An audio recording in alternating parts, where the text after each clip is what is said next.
Israel Iran ಸಂಘರ್ಷ, ಕ್ಷಿಪಣಿ ದಾಳಿ, ಖಮೇನಿ ಹತ್ಯೆ, ಮೂರನೇ ಮಹಾಯುದ್ಧಕ್ಕೆ ಮುನ್ನುಡಿನ ಖಮೇನಿ ಖಲಾಸ್.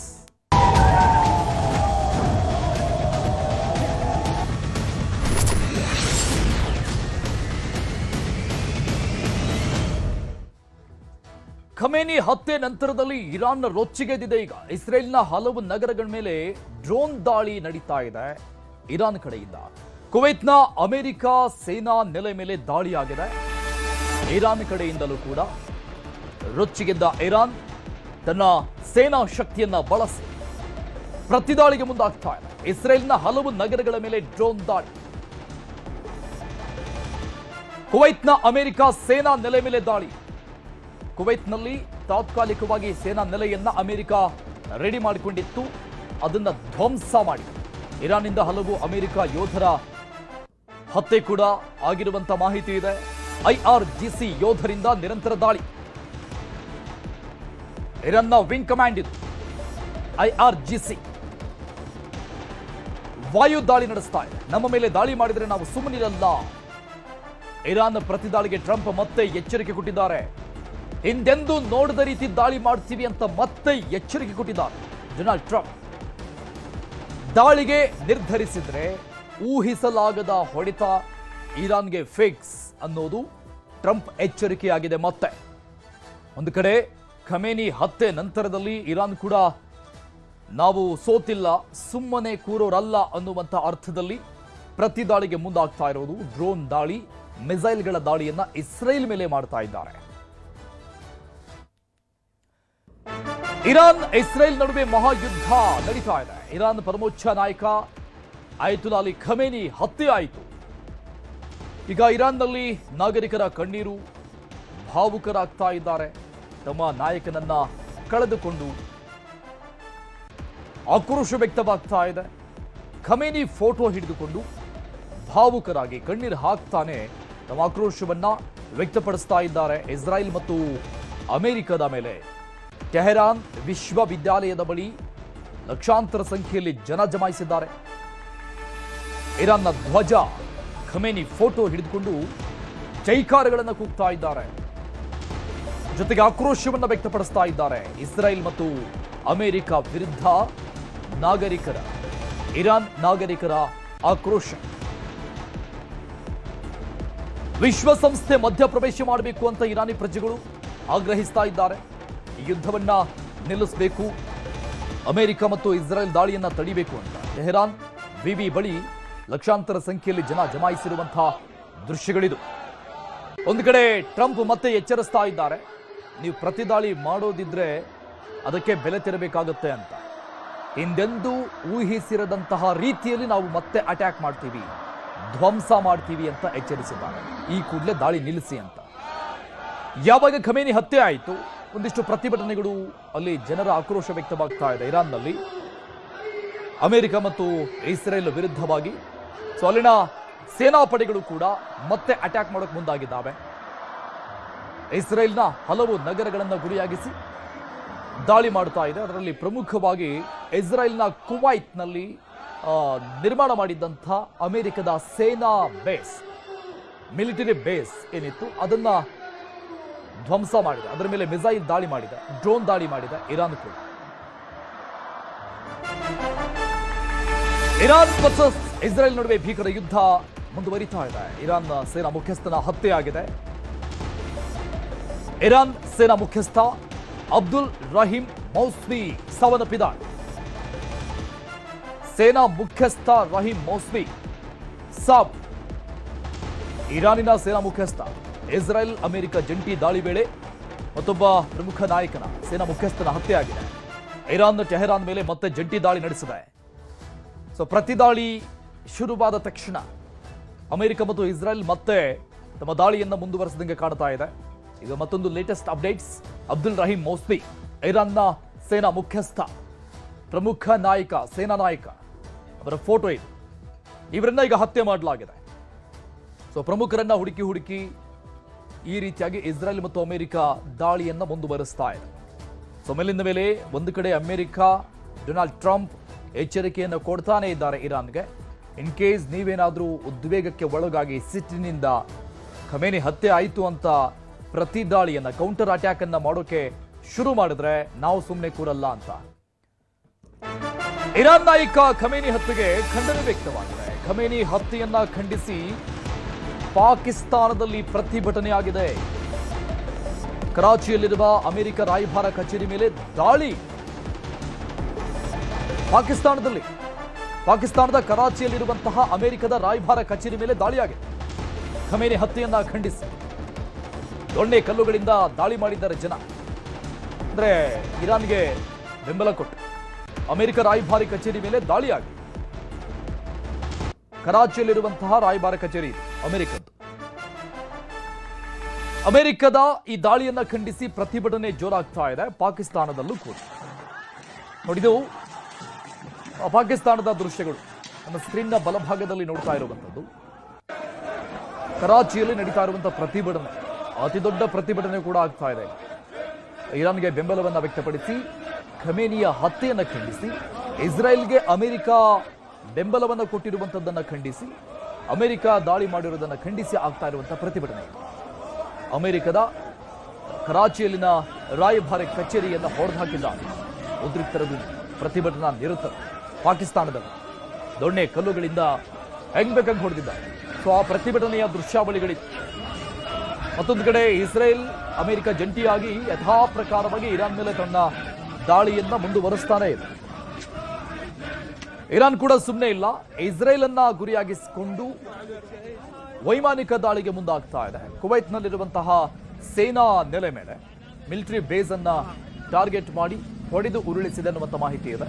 ಸೊ ಇದರ ಬೆನ್ನಲ್ಲೇ ಮತ್ತೆ ಅಮೆರಿಕ ಅಟ್ಯಾಕ್ಗೆ ಮುಂದಾಗಿದೆ ಅನ್ನೋ ಮಾಹಿತಿ ಸಿಗ್ತಾ ಇದೆ. ಆ ಅಟ್ಯಾಕ್ನಲ್ಲಿ ಸೇನಾ ಮುಖ್ಯಸ್ಥನ ಹತ್ಯೆ ಆಗಿದೆ ಅನ್ನುವ ಅಪ್ಡೇಟ್ಸ್ ಕೂಡ ಸಿಗ್ತಾ ಇದೆ. ಈಗ ಎಚ್ಚರಿಸ್ತಾ ಇದ್ದಾರೆ ಟ್ರಂಪ್, ಸುಮ್ಮನೆ ಇರಲಿಲ್ಲ ಅಂದರೆ ಹಿಂದೆಂದೂ ಊಹಿಸಿರದಂತಹ ರೀತಿಯಲ್ಲಿ ನಾವು ಅಟ್ಯಾಕ್ ಮಾಡ್ತೀವಿ ಅಂತ. Saudi Arabia, Dubai, Qatar, Bahrain, Kuwait, Jordan, Israel ಮತ್ತು ಇರಾಕ್ ಎಲ್ಲ ಪರಿಸ್ಥಿತಿಗಳನ್ನು ನೋಡ್ತಾ ಇದೆ. ಎಲ್ಲ ಕಡೆ ಬಾಂಬ್ ಸ್ಫೋಟ, ಎಲ್ಲ ಕಡೆ ಮುಗಿಲೆತ್ತರಕ್ಕೆ ಚಿಮ್ಮಿರುವಂತಹ ಹೊಗೆಯ ದೃಶ್ಯಾವಳಿಗಳನ್ನು ನೋಡ್ತಾ ಇದ್ವಿ. ಮಿಸೈಲ್ಗಳು ಬೀಳುವಂತಹ ದೃಶ್ಯಾವಳಿಗಳನ್ನು ನೋಡ್ತಾ ಇದ್ವಿ. ಇದು ಮಧ್ಯಪ್ರಾಚ್ಯದ ರಾಷ್ಟ್ರಗಳ ದೇಶಗಳ ಪರಿಸ್ಥಿತಿ ಹೀಗಾಗಿದೆ. ಅಟ್ಯಾಕ್ ಮತ್ತು ಕೌಂಟರ್ ಅಟ್ಯಾಕ್ ಅನ್ನುವಂಥ ರೀತಿಯಲ್ಲಿ. ಆದರೆ ಇರಾನ್ ಮಾತ್ರ ಮುಸ್ಲಿಂ ರಾಷ್ಟ್ರಗಳ ಮೇಲೇನೆ ಅಟ್ಯಾಕ್ ಮಾಡಿದ್ರೂ ಕೂಡ ಸೇನಾ ನೆಲೆಗಳನ್ನು ಅಮೆರಿಕ ಎಲ್ಲಿ ಸ್ಥಾಪನೆ ಮಾಡಿದೆ ಅವುಗಳನ್ನು ಮಾತ್ರ ಟಾರ್ಗೆಟ್ ಮಾಡಿ ಹೊಡಿತಾ ಇದೆ. ಇಸ್ರೇಲ್ ಅಮೆರಿಕ ಮಾತ್ರ ಟೋಟಲಿ ಇರಾನ್ ಅನ್ನ ಟಾರ್ಗೆಟ್ ಮಾಡಿ ಮಿಸೈಲ್ ದಾಳಿ, ಡ್ರೋನ್ ದಾಳಿಯನ್ನು ನಡೆಸ್ತಾ ಇದೆ. ನಿನ್ನೆ ಆದಂತಹ ಮಿಸೈಲ್ ಡ್ರೋನ್ ದಾಳಿಯಲ್ಲಿ ಖಮೇನಿಯ ಹತ್ಯೆ ಕೂಡ ಆಗಿದೆ.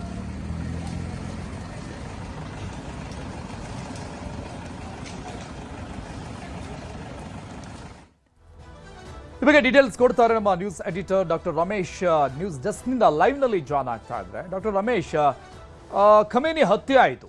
ಸೊ ಅದಾದ್ಮೇಲೆ ಅಂದುಕೊಂಡಿದ್ದು ಇಲ್ಲಿಗೇನಾದ್ರೂ ಮುಗಿದ್ಬಿಡುತ್ತಾ ಹೇಗೆ ಅಂತ ಅಮೆರಿಕ ಹೇಳ್ತಾ ಇರೋದನ್ನ ನೋಡ್ತಾ ಇದ್ರೆ, ಅಂದ್ರೆ ಟ್ರಂಪ್ ಅವ್ರು ಹೇಳ್ತಾ ಇರೋದನ್ನ ನೋಡ್ತಾ ಇದ್ರೆ ಯುದ್ಧ ನಿಲ್ಲಿಸ್ಬಿಡಿ, ಇಲ್ಲ ಅಂದ್ರೆ ಇದಕ್ಕಿಂತ ದೊಡ್ಡ ಪರಿಣಾಮವನ್ನ ನೀವು ಎದುರಿಸ್ತೀರಾ ಅಂತ. ಅಂದ್ರೆ ಮೇನ್ ಅಜೆಂಡಾ ಅವ್ರದ್ದಾಗಿದ್ದು ಖಮೇನಿಯನ್ನ ಹತ್ಯೆ ಮಾಡಬೇಕು ಅನ್ನೋದೊಂದೇ ಆಗಿತ್ತಾ ಹೇಗೆ? ಅರುಣ್, ಏನು ಖಮೇನಿ ಹತ್ಯೆ ಆದ್ಮೇಲೆ ಇನ್ನೇನು ಮುಗಿದೇ ಹೋಯ್ತು ಯುದ್ಧ, ಏನೋ ಅಮೆರಿಕ ಮತ್ತೆ ಇಸ್ರೇಲ್ ಒಂದಿಷ್ಟು ಸೈಲೆಂಟ್ ಆಗ್ತವೆ ಅಂತ ಅಂದ್ಕೊಂಡಿದ್ರು. ಅಂದರೆ ಇರಾನ್ ಏನಾದರೂ ಒಂದು ಪಕ್ಷದಲ್ಲಿ ಖಮೇನಿ ಹತ್ಯೆ ಬಳಿಕ ಏನಾದ್ರು IRGC ಏನೋ ಯೋಧರಿದ್ರು ಅದು ಟೀಮ್ ಸೈಲೆಂಟ್ ಆದರೆ ಈ ಕಡೆ ಇಸ್ರೇಲ್ ಮತ್ತು ಅಮೆರಿಕ ಕೂಡ ಸೈಲೆಂಟ್ ಆಗ್ತಾರೆ ಅಂತ ಹೇಳಲಾಗ್ತಿತ್ತು. ಆದರೆ ಖಮೇನಿ ಹತ್ಯೆ ಬಳಿಕ ಶಿಯಾ ಮುಸ್ಲಿಮರು ಮತ್ತು ಏನೋ ಮಧ್ಯಪ್ರಾಚ್ಯ ಮಿಡ್ಲ್ ಈಸ್ಟ್ ರಾಷ್ಟ್ರಗಳಿರ್ತಕ್ಕಂಥ ಶಿಯಾ ಮುಸ್ಲಿಮರು ಬಹುತೇಕ ಕಡೆ ಪ್ರತಿಭಟನೆ ಮಾಡ್ತಾ ಇದ್ದಾರೆ. ಇಸ್ರೇಲ್ ಮತ್ತು ಅಮೆರಿಕದ ಅಂಬಾಸಿಡರ್ ಕಚೇರಿ ಎಲ್ಲೆಲ್ಲಿದ್ದಾವೆ ಅಲ್ಲೆಲ್ಲ ಅಂಬಾಸಿಡರ್ ಕಚೇರಿಯಲ್ಲಿ ದೊಡ್ಡ ದೊಡ್ಡ ಪ್ರೊಟೆಸ್ಟ್ ಮಾಡ್ತಾರೆ. ನಾವು ಈಗ ತಾನೇ ತೋರಿಸ್ತಾ ಇದ್ವಿ, ಕರಾಚಿಯಲ್ಲಿ, ಪಾಕಿಸ್ತಾನದ ಕರಾಚಿಯಲ್ಲಿ ಅಮೆರಿಕದ ಎಂಬಸಿ ಕಚೇರಿಗೆ ನುಗ್ಬಿಟ್ಟು ಒಂದಿಷ್ಟು ಶಿಯಾ ಮುಸ್ಲಿಮರು ಎಷ್ಟು ಪ್ರತಿಭಟನೆ ಮಾಡ್ತಾರೆ, ಕಲ್ಲು ತೂರಿದರೆ, ಒಳನುಗ್ಗೋಕ್ಕೆ ಪ್ರಯತ್ನ ಪಟ್ಟಿದ್ದಾರೆ. ಹಾಗೇನಾಗಿದೆ ಅಂದರೆ ಏನು ಅಮೆರಿಕದ ಒಂದು ಹಡಗು ಅಮ್ಯುನಿಷನ್ ತುಂಬ್ಕೊಂಡು ಹೋಗ್ತಾ ಇತ್ತು. ಇಂಥ ಅಮ್ಯುನಿಷನ್ನ ಏನು ಇರಾನ್ನ ಸೇನೆಗಳು ಹೊಡೆದುರುಳಿಸಿದೆ. ಅಂದರೆ ಅಮೆರಿಕಕ್ಕೆ ಯಾವುದೇ ಹಡಗುಗಳು ಕೂಡ ಹೋಗಕ್ಕೆ ಬಿಡ್ತಾ ಇಲ್ಲ. ಯಾವುದೇ ವ್ಯಾಪಾರ ವಹಿವಾಟದಲ್ಲಿ ಏನೇನೋ ಟ್ರಾನ್ಸ್ಪೋರ್ಟೇಷನ್ ಆಗ್ತಿತ್ತು ಅದನ್ನೆಲ್ಲ ಹತ್ತಿಕ್ಕುವಂಥ ಪ್ರಯತ್ನ ಮಾಡ್ತಾ ಇದ್ದಾವೆ. ಅಂದರೆ ಖಮೇನಿ ಹತ್ಯೆ ಬಳಿಕ ಒಂದಿಷ್ಟು ಹಿಂಸಾಚಾರಗಳು ಜಾಸ್ತಿ ಆಗ್ತಾ ಇದ್ದಾವೆ. ಈಗ ಮಿಡ್ಲ್ ಈಸ್ಟ್ ರಾಷ್ಟ್ರಗಳನ್ನ ನೋಡಿದ್ರೆ ನೀವು ಇರಾಕ್ ಇರ್ಬೋದು, ಇರಾನ್ ಇರ್ಬೋದು, ಜೋರ್ಡಾನು, ದುಬೈ ಎಲ್ಲ ಕಡೆ ಕೂಡ ಹಿಂಸಾಚಾರ ಜಾಸ್ತಿ ಆಗ್ತಿದ್ದಾವೆ. ಎಲ್ಲೆಲ್ಲಿ ಅಂಬಾಸಿಡರ್ ಕಚೇರಿಗಳಿದೆ ಮತ್ತು ಆ ಥರದ ಕಚೇರಿಗಳಲ್ಲಿ ಬೃಹತ್ ಪ್ರತಿಭಟನೆಗಳಾಗ್ತಾ ಇದೆ. ಖಮೇನಿ ಸಪೋರ್ಟರ್ಸು ಖಮೇನಿ ಅವರ ಫೋಟೋ ಇಟ್ಕೊಂಡು ಕಣ್ಣೀರಿಡ್ತಾ ಇದ್ದಾರೆ. ಅಮೆರಿಕ ಈಗ ಏಕಾಏಕಿ ಏನೋ ಇಸ್ರೇಲ್ ಬೆನ್ನಿಗೆ ನಿಂತುಬಿಟ್ಟು ಈ ರೀತಿ ಏಕಾಏಕಿ ನುಗ್ಗಿ ಹೊಡೆದಿರ್ತಕ್ಕಂಥದ್ದು, ನೂರಾರು ಜನಗಳನ್ನ ಹತ್ಯೆ ಮಾಡ್ತಕ್ಕಂಥದ್ದು ಖಂಡನೀಯ. ಇದು ನಾವು ವಿಶ್ವಸಂಸ್ಥೆಗೆ ದೂರು ಕೊಡ್ತೀವಿ ಅಂತ ಇದ್ದಾರೆ. ಇದು ಮಾನವ ಹಕ್ಕುಗಳ ಉಲ್ಲಂಘನೆ ಆಗಿದೆ. ಯಾಕೆ ಈ ರೀತಿ ಹತ್ಯೆ ಮಾಡ್ತಾ ಇದೆ ಅಂತಕ್ಕಂಥದ್ದು ಏನೋ ಖಮೇನಿ ಸಪೋರ್ಟರ್ಸ್ ಮತ್ತು ಮಧ್ಯಪ್ರಾಚ್ಯ ರಾಷ್ಟ್ರಗಳು ಒಂದಿಷ್ಟು ಅಮೆರಿಕದ ವಿರುದ್ಧ ತಿರುಗಿ ಬೀಳ್ತದೆ. ಸಾಕಷ್ಟು ಕಡೆ ಏನೋ ಡ್ರೋನ್ ದಾಳಿ ಆಗ್ತಾ ಇದೆ. ಮತ್ತು ಇರಾನ್ ಸುಮ್ಮನಿಲ್ಲ. ಇರಾನ್ ಏನು ಮಾಡಿದೆ, ಈ ಖಮೇನಿ ಹತ್ಯೆ ಆದಮೇಲೆ ಬ್ಯಾಲಿಸ್ಟಿಕ್ ಮಿಷನ್ ಅಂದರೆ ಖಂಡಾಂತರ ಕ್ಷಿಪಣಿಗಳನ್ನು ದಾಳಿಯನ್ನು ಮಾಡ್ತಾ ಇದೆ. ಅಂದರೆ ತನ್ನ ಮಧ್ಯಪ್ರಾಚ್ಯದಲ್ಲಿ ಇರ್ತಕ್ಕಂಥ ಅಮೆರಿಕದ ಸೇನಾ ನೆಲೆಗಳಿಗೆ ಕುವೈತ್ ಮೇಲೆ ದಾಳಿಯಾಗಿದೆ, ಏನೋ ಖಂಡಾಂತರ ಕ್ಷಿಪಣಿಗಳನ್ನ ಹಾರಿಸಿದೆ ಅಂತಕ್ಕಂಥ ವರದಿ ಬರ್ತಾ ಇದೆ. ಹಾಗೆ ಎಲ್ಲೆಲ್ಲಿ ಬೇರೆ ಬೇರೆ ಕಡೆ ಎಷ್ಟೆಷ್ಟು ದೂರ ಅಂದರೆ ಇಸ್ರೇಲ್ ಬಳಿ ಅಂತಹ ಏನೋ ಇರಾನ್ ಬಳಿ ತುಂಬ ಅಂತಹ ಅತ್ಯಾಧುನಿಕ ಅಸ್ತ್ರಗಳೇನು ಇಲ್ಲ ಕಂಪೇರ್ ಟು ಅಮೆರಿಕ. ಅದು ಅಸಾಧ್ಯ ಯಾವತ್ತಿಗೂ ಕೂಡ. ಹಾಗಾಗಿ ಮಧ್ಯಪ್ರಾಚ್ಯ ರಾಷ್ಟ್ರಗಳಲ್ಲಿ ಅಮೆರಿಕ ಎಲ್ಲೆಲ್ಲಿ ತನ್ನ ಸೇನಾ ನೆಲೆಗಳಿದೆ, ಅದು ಏನೋ ವಾಯುನೆಲೆ ಇರ್ಬೋದು ಅಥವಾ ನೌಕಾನೆಲೆ ಇರ್ಬೋದು ಅಥವಾ ಇನ್ನು ಅಂದರೆ ಅಣ್ವಸ್ತ್ರ ಕೇಂದ್ರಗಳು ಎಲ್ಲೆಲ್ಲಿದೆ ಆ ಥರದನ್ನ ಟಾರ್ಗೆಟ್ ಮಾಡಿ ಇರಾನ್ ಈಗ ದಾಳಿ ಮಾಡ್ತಾ ಇದೆ. ಹಾಗಾಗಿ ಯುದ್ಧ ಬೆಳಗ್ಗೆಗೆ ಕಂಪೇರ್ ಮಾಡಿದ್ರೆ ಈ ಮಧ್ಯಾಹ್ನದ ಹೊತ್ತಿಗೆ ಸ್ವಲ್ಪ ಅತಿರೇಕಕ್ಕೆ ಹೋಗಿದೆ. ಸಾಕಷ್ಟು ಪ್ರದೇಶಗಳನ್ನ ಏನೋ ಇರಾನ್ ಎಂಬಸಿ ಒಂದು ಟ್ವೀಟ್ ಮಾಡಿದೆ ಅಂತ ನಾವು ಅಮೆರಿಕದ ನೆಲೆಗಳ ಮೇಲೆ ದಾಳಿ ಮಾಡಿದ್ವಿ, ಸಾಕಷ್ಟು ಯೋಧರನ್ನ ಹೊಡೆದಾಕಿವಿ ಅಂತಕ್ಕಂಥ ಒಂದು ಟ್ವೀಟ್ ಮಾಡ್ತೀವಿ. ಆದರೆ ಅಮೆರಿಕ ಇಲ್ಲ, ನಮ್ಮ ಯೋಧರಿಗೆ ಏನೂ ಆಗಿಲ್ಲ, ನಾವು ಸಮರ್ಥವಾಗಿ ಇರಾನ್ನ ದಾಳಿಯನ್ನು ಎದುರಿಸ್ತಾ ಇದ್ದೀವಿ, ಯಾವುದೇ ಕಾರಣಕ್ಕೂ ನಾವು ಹಿಂದೆ ಸರಿಯೋ ಪ್ರಶ್ನೆ ಇಲ್ಲ ಅಂತ ಟ್ರಂಪ್ ವಾರ್ನಿಂಗ್ ಕೊಡ್ತಾ ಇದ್ದಾರೆ. ಆದರೆ ಇಸ್ರೇಲು ಪದೇ ಪದೇ ಒಂದೊಂದು ಅಟ್ಯಾಕ್ ಆದಾಗ ಕೂಡ ಒಂದೊಂದು ಮೀಡಿಯಾ ಮೂಲಕ ಒಂದೊಂದು ಟ್ವೀಟ್ ಮಾಡ್ತಾ ಇದೆ. ಇರಾನು ನಾನು ಅಮೆರಿಕಕ್ಕೆ ತಕ್ಕ ಉತ್ತರ ಕೊಡ್ತಾ ಇದ್ದೀವಿ, ನಾವು ಹಿಂದೂ ಸರಿಯಾದ ಪ್ರಶ್ನೆನೇ ಇಲ್ಲ ಅಂತಿದೆ. ಆದರೆ ಅಮೆರಿಕ ಇರಾನ್ನ ಯಾವುದೇ ದಾಳಿಯನ್ನು ಒಪ್ಕೊಳ್ಳೋಕ್ಕೆ ಸದ್ಯಕ್ಕೆ ತಯಾರಿಲ್ಲ. ಹೇಳ್ತಾರೆ ನೀವೆಷ್ಟು ಕಂಟಿನ್ಯೂ ಮಾಡ್ತೀವಿ ಅದ್ರ ಡಬಲ್ ನಾವು ಕಂಟಿನ್ಯೂ ಮಾಡ್ತೀವಿ ಅಂತಕ್ಕಂಥದ್ದು ಎಚ್ಚರಿಕೆ ಕೊಡ್ತಾನೆ ಇದ್ದಾರೆ. ಮತ್ತು ಮಧ್ಯಪ್ರಾಚ್ಯ ರಾಷ್ಟ್ರಗಳಲ್ಲಿ ಬಹುತೇಕ 7-8 ರಾಷ್ಟ್ರಗಳಲ್ಲಿ ಬಹುತೇಕ ನಗರಗಳೇನಿದೆ, ನಗರಗಳು ಎಲ್ಲೆಲ್ಲಿ ಅಟ್ಯಾಕ್ ಆಗ್ತಿದೆ ಅಲ್ಲೆಲ್ಲ ಸಾಕಷ್ಟು ಪ್ರಮಾಣದಲ್ಲಿ ನಾಶ ಕಂಡು ಬರ್ತಾ ಇದೆ. Arun, thank you doctor Ramesh ಡೀಟೇಲ್ಸ್ಗೆ. ಇನ್ನು ಈ ಯುದ್ಧದಲ್ಲಿ ಸಿಲುಕಿಕೊಂಡಿದ್ದಾರೆ ಸುಮಾರು 70 ಜನ ಕನ್ನಡಿಗರು. ದಾವಣಗೆರೆ, ಚಿತ್ರದುರ್ಗ, ಬಳ್ಳಾರಿ ನಿವಾಸಿಗಳು ಸಿಕ್ಕಾಕೊಂಡಿದ್ದಾರೆ. ದುಬೈನಲ್ಲಿ ಸಿಲುಕಿದ್ದಾರೆ ಬಳ್ಳಾರಿಯ 35 ಜನ. ಪ್ರವಾಸಕ್ಕೆ ಹೋದಂತವರೇ ಬಹುತೇಕ ಜನ ಕನ್ನಡಿಗರು ಸಿಕ್ಕಿ ಹಾಕಿಕೊಂಡಿದ್ದಾರೆ. ಯುದ್ಧದ ಪರಿಣಾಮ ಕನ್ನಡಿಗರ ಮೇಲೆ ಬೀರಿದೆ. ದಾವಣಗೆರೆ, ಚಿತ್ರದುರ್ಗ ಮತ್ತು ಬಳ್ಳಾರಿ ಮೂಲದ ನಿವಾಸಿಗಳು. ಬಳ್ಳಾರಿಯ 35 ಜನ ಹೋಗಿದ್ರು ಟೂರ್ಗೆ, ದುಬೈನಲ್ಲಿ ಸಿಕ್ಕಾಕೊಂಡಿದ್ದಾರೆ. ದಾವಣಗೆರೆಯ 15 ಜನ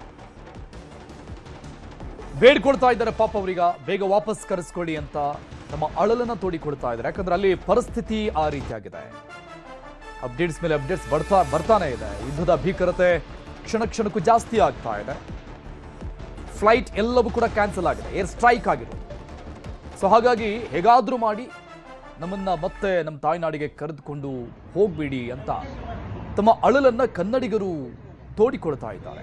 ಸಿಎಂ ಗೃಹ ಸಚಿವರು ಈ ಸಂಬಂಧಪಟ್ಟಂಗೆ ಈಗಾಗಲೇ ಭರವಸೆ ಕೂಡ ಕೊಟ್ಟಿದ್ದಾರೆ. ಸುರಕ್ಷಿತವಾಗಿ ನಾನು ಕರೆದುಕೊಂಡು ಬರುವಂತಹ ಕಾರ್ಯಪ್ರವೃತ್ತರಾಗ್ತೀವಿ. ಇರಾನ್ ಇಸ್ರೇಲ್ ನಡುವೆ ಮಹಾಯುದ್ಧ. ದುಬೈನಲ್ಲಿ ಸಿಲುಕಿರುವ ಬಾಗಲಕೋಟೆ ವಿದ್ಯಾರ್ಥಿ ಧ್ರುವ ಹೊಕ್ರಾನಿ ದುಬೈನಲ್ಲಿ ಸಿಲುಕಿ ಪರದಾಡ್ತಾ ಇದ್ದಾರೆ ಪಾಪ ಅವರು. ದುಬೈನ ಮಿಡಲೇಸೆಕ್ಸ್ ವಿವಿಯಲ್ಲಿ MBA ವ್ಯಾಸಂಗ ಮಾಡ್ತಾ ಇದ್ದಾರೆ. ಕಳೆದ 6 ತಿಂಗಳಿಂದ ದುಬೈನಲ್ಲಿ ಧ್ರುವ ಓದ್ತಾ ಇದ್ದಾರೆ. ಸದ್ಯ ಹಾಸ್ಟೆಲ್ ರೂಮ್ನಲ್ಲಿದ್ದಾರೆ ವಿದ್ಯಾರ್ಥಿ ಧ್ರುವ. ಯುದ್ಧದ ವಾತಾವರಣದ ಹಿನ್ನೆಲೆಯಲ್ಲಿ ಹೊರಗೆ ಬರದಂತೆ ಸೂಚನೆಯನ್ನ ಅಲ್ಲಿನ ಸ್ಥಳೀಯ ಆಡಳಿತ ಕೊಟ್ಟಾಗಿದೆ. ಸೊ ಹಾಗಾಗಿ ಸುರಕ್ಷಿತ ಸ್ಥಳದಲ್ಲಿದ್ದಾರೆ ಬಾಗಲಕೋಟೆ ಮೂಲದ ವಿದ್ಯಾರ್ಥಿ ಧ್ರುವ. ಸೊ ಅವರು ಕೂಡ ಪರದಾಡ್ತಾ ಇದ್ದಾರೆ ಒಟ್ಟಿನಲ್ಲಿ.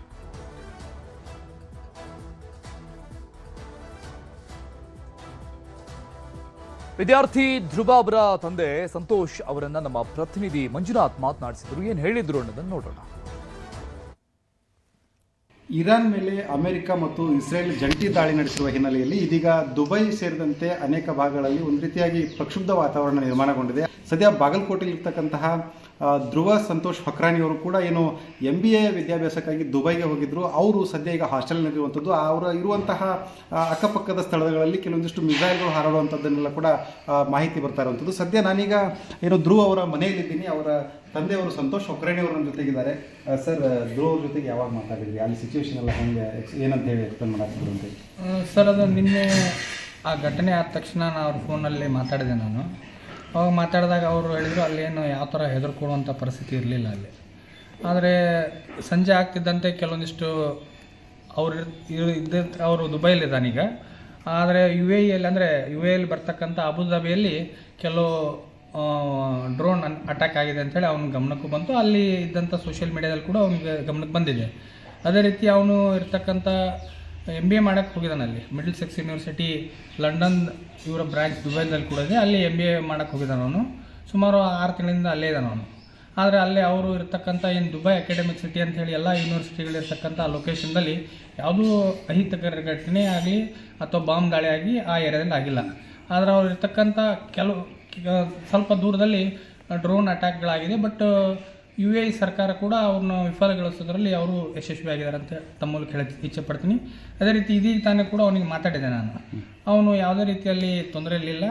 ಆದರೆ ಏನು ರೆಗ್ಯುಲರ್ ಕ್ಲಾಸ್ ನಡೀತಿದ್ದು ಸೋಮವಾರದಿಂದ ನಡಿಬೇಕಾದಂಥ ಕ್ಲಾಸ್ಗಳನ್ನು 3 ದಿನದ ಮಟ್ಟಿಗೆ ಅವರು ಆನ್ಲೈನ್ ಕ್ಲಾಸಿಗೆ ಮೊರೆ ಹೋಗ್ಬೇಕಂಥೇಳಿ ತಮ್ಮ ವಿದ್ಯಾರ್ಥಿಗಳಿಗೆ ಸಂದೇಶ ಕೊಟ್ಟಿದ್ದಾರೆ. ಅವರು ಆ ಹಾಸ್ಟೆಲಲ್ಲಿ ಕನಿಷ್ಠ ಭಾರತೀಯರು 300ರಿಂದ 400 ವಿದ್ಯಾರ್ಥಿಗಳು ಅಲ್ಲಿ ವಿದ್ಯಾಭ್ಯಾಸ ಮಾಡ್ತಾ ಇದ್ದಾರೆ. ಅವ್ರಿಗೆ ಯಾವುದೇ ರೀತಿ ತೊಂದರೆ ಇಲ್ಲ, ಅವ್ರು ಸೇಫ್ ಆಗಿದ್ದಾರೆ ಅಂತೇಳಿ ನಮ್ಮ ಗಮನಕ್ಕೆ ತಂದಿದ್ದಾರೆ. ಈಗ ಸರಿ, ಅವ್ರ ಜೊತೆಗೆ ಅವ್ರ ಸ್ನೇಹಿತರು ಎಷ್ಟು ಜನ, ಅಂದರೆ ಕನ್ನಡಿಗರು ಎಷ್ಟು ಜನ ಇರ್ಬೋದು ಅಂತ ಅದ್ರ ಬಗ್ಗೆ ಏನಾದರೂ ನಿಮ್ಮ ಹತ್ರ ಹೇಳ್ಕೊಂಡು ಸರ್? ಕನ್ನಡಿಗರು 2-3 ಜನ ಅಷ್ಟೇ ಇದ್ದಾರೆ ಅಲ್ಲಿ. ಗುಲ್ಬರ್ಗಾದವ್ರು ಒಬ್ಬರು ಇದ್ದಾರೆ, ಇನ್ನೊಬ್ಬರು ಬೇರೆ ಕಡೆ ಎಲ್ಲೇ ಇದ್ದಾರೆ. ಬಟ್ ನಾರ್ತ್ ಇಂಡಿಯಾದವ್ರು ಜಾಸ್ತಿ ಇದ್ದಾರೆ ಅಲ್ಲಿ. ಇದಿಷ್ಟು ಧ್ರುವ್ ಸಂತೋಷ್ ಹೊಕ್ರಾಣಿಯವರ ತಂದೆ ಸಂತೋಷ್ ಹೊಕ್ರಾಣಿಯವರ ಮಾತುಗಳು. ಮಂಜುನಾಥ್ ತಳವಾರ್, ನ್ಯೂಸ್ 18 ಕನ್ನಡ, ಬಾಗಲಕೋಟೆ.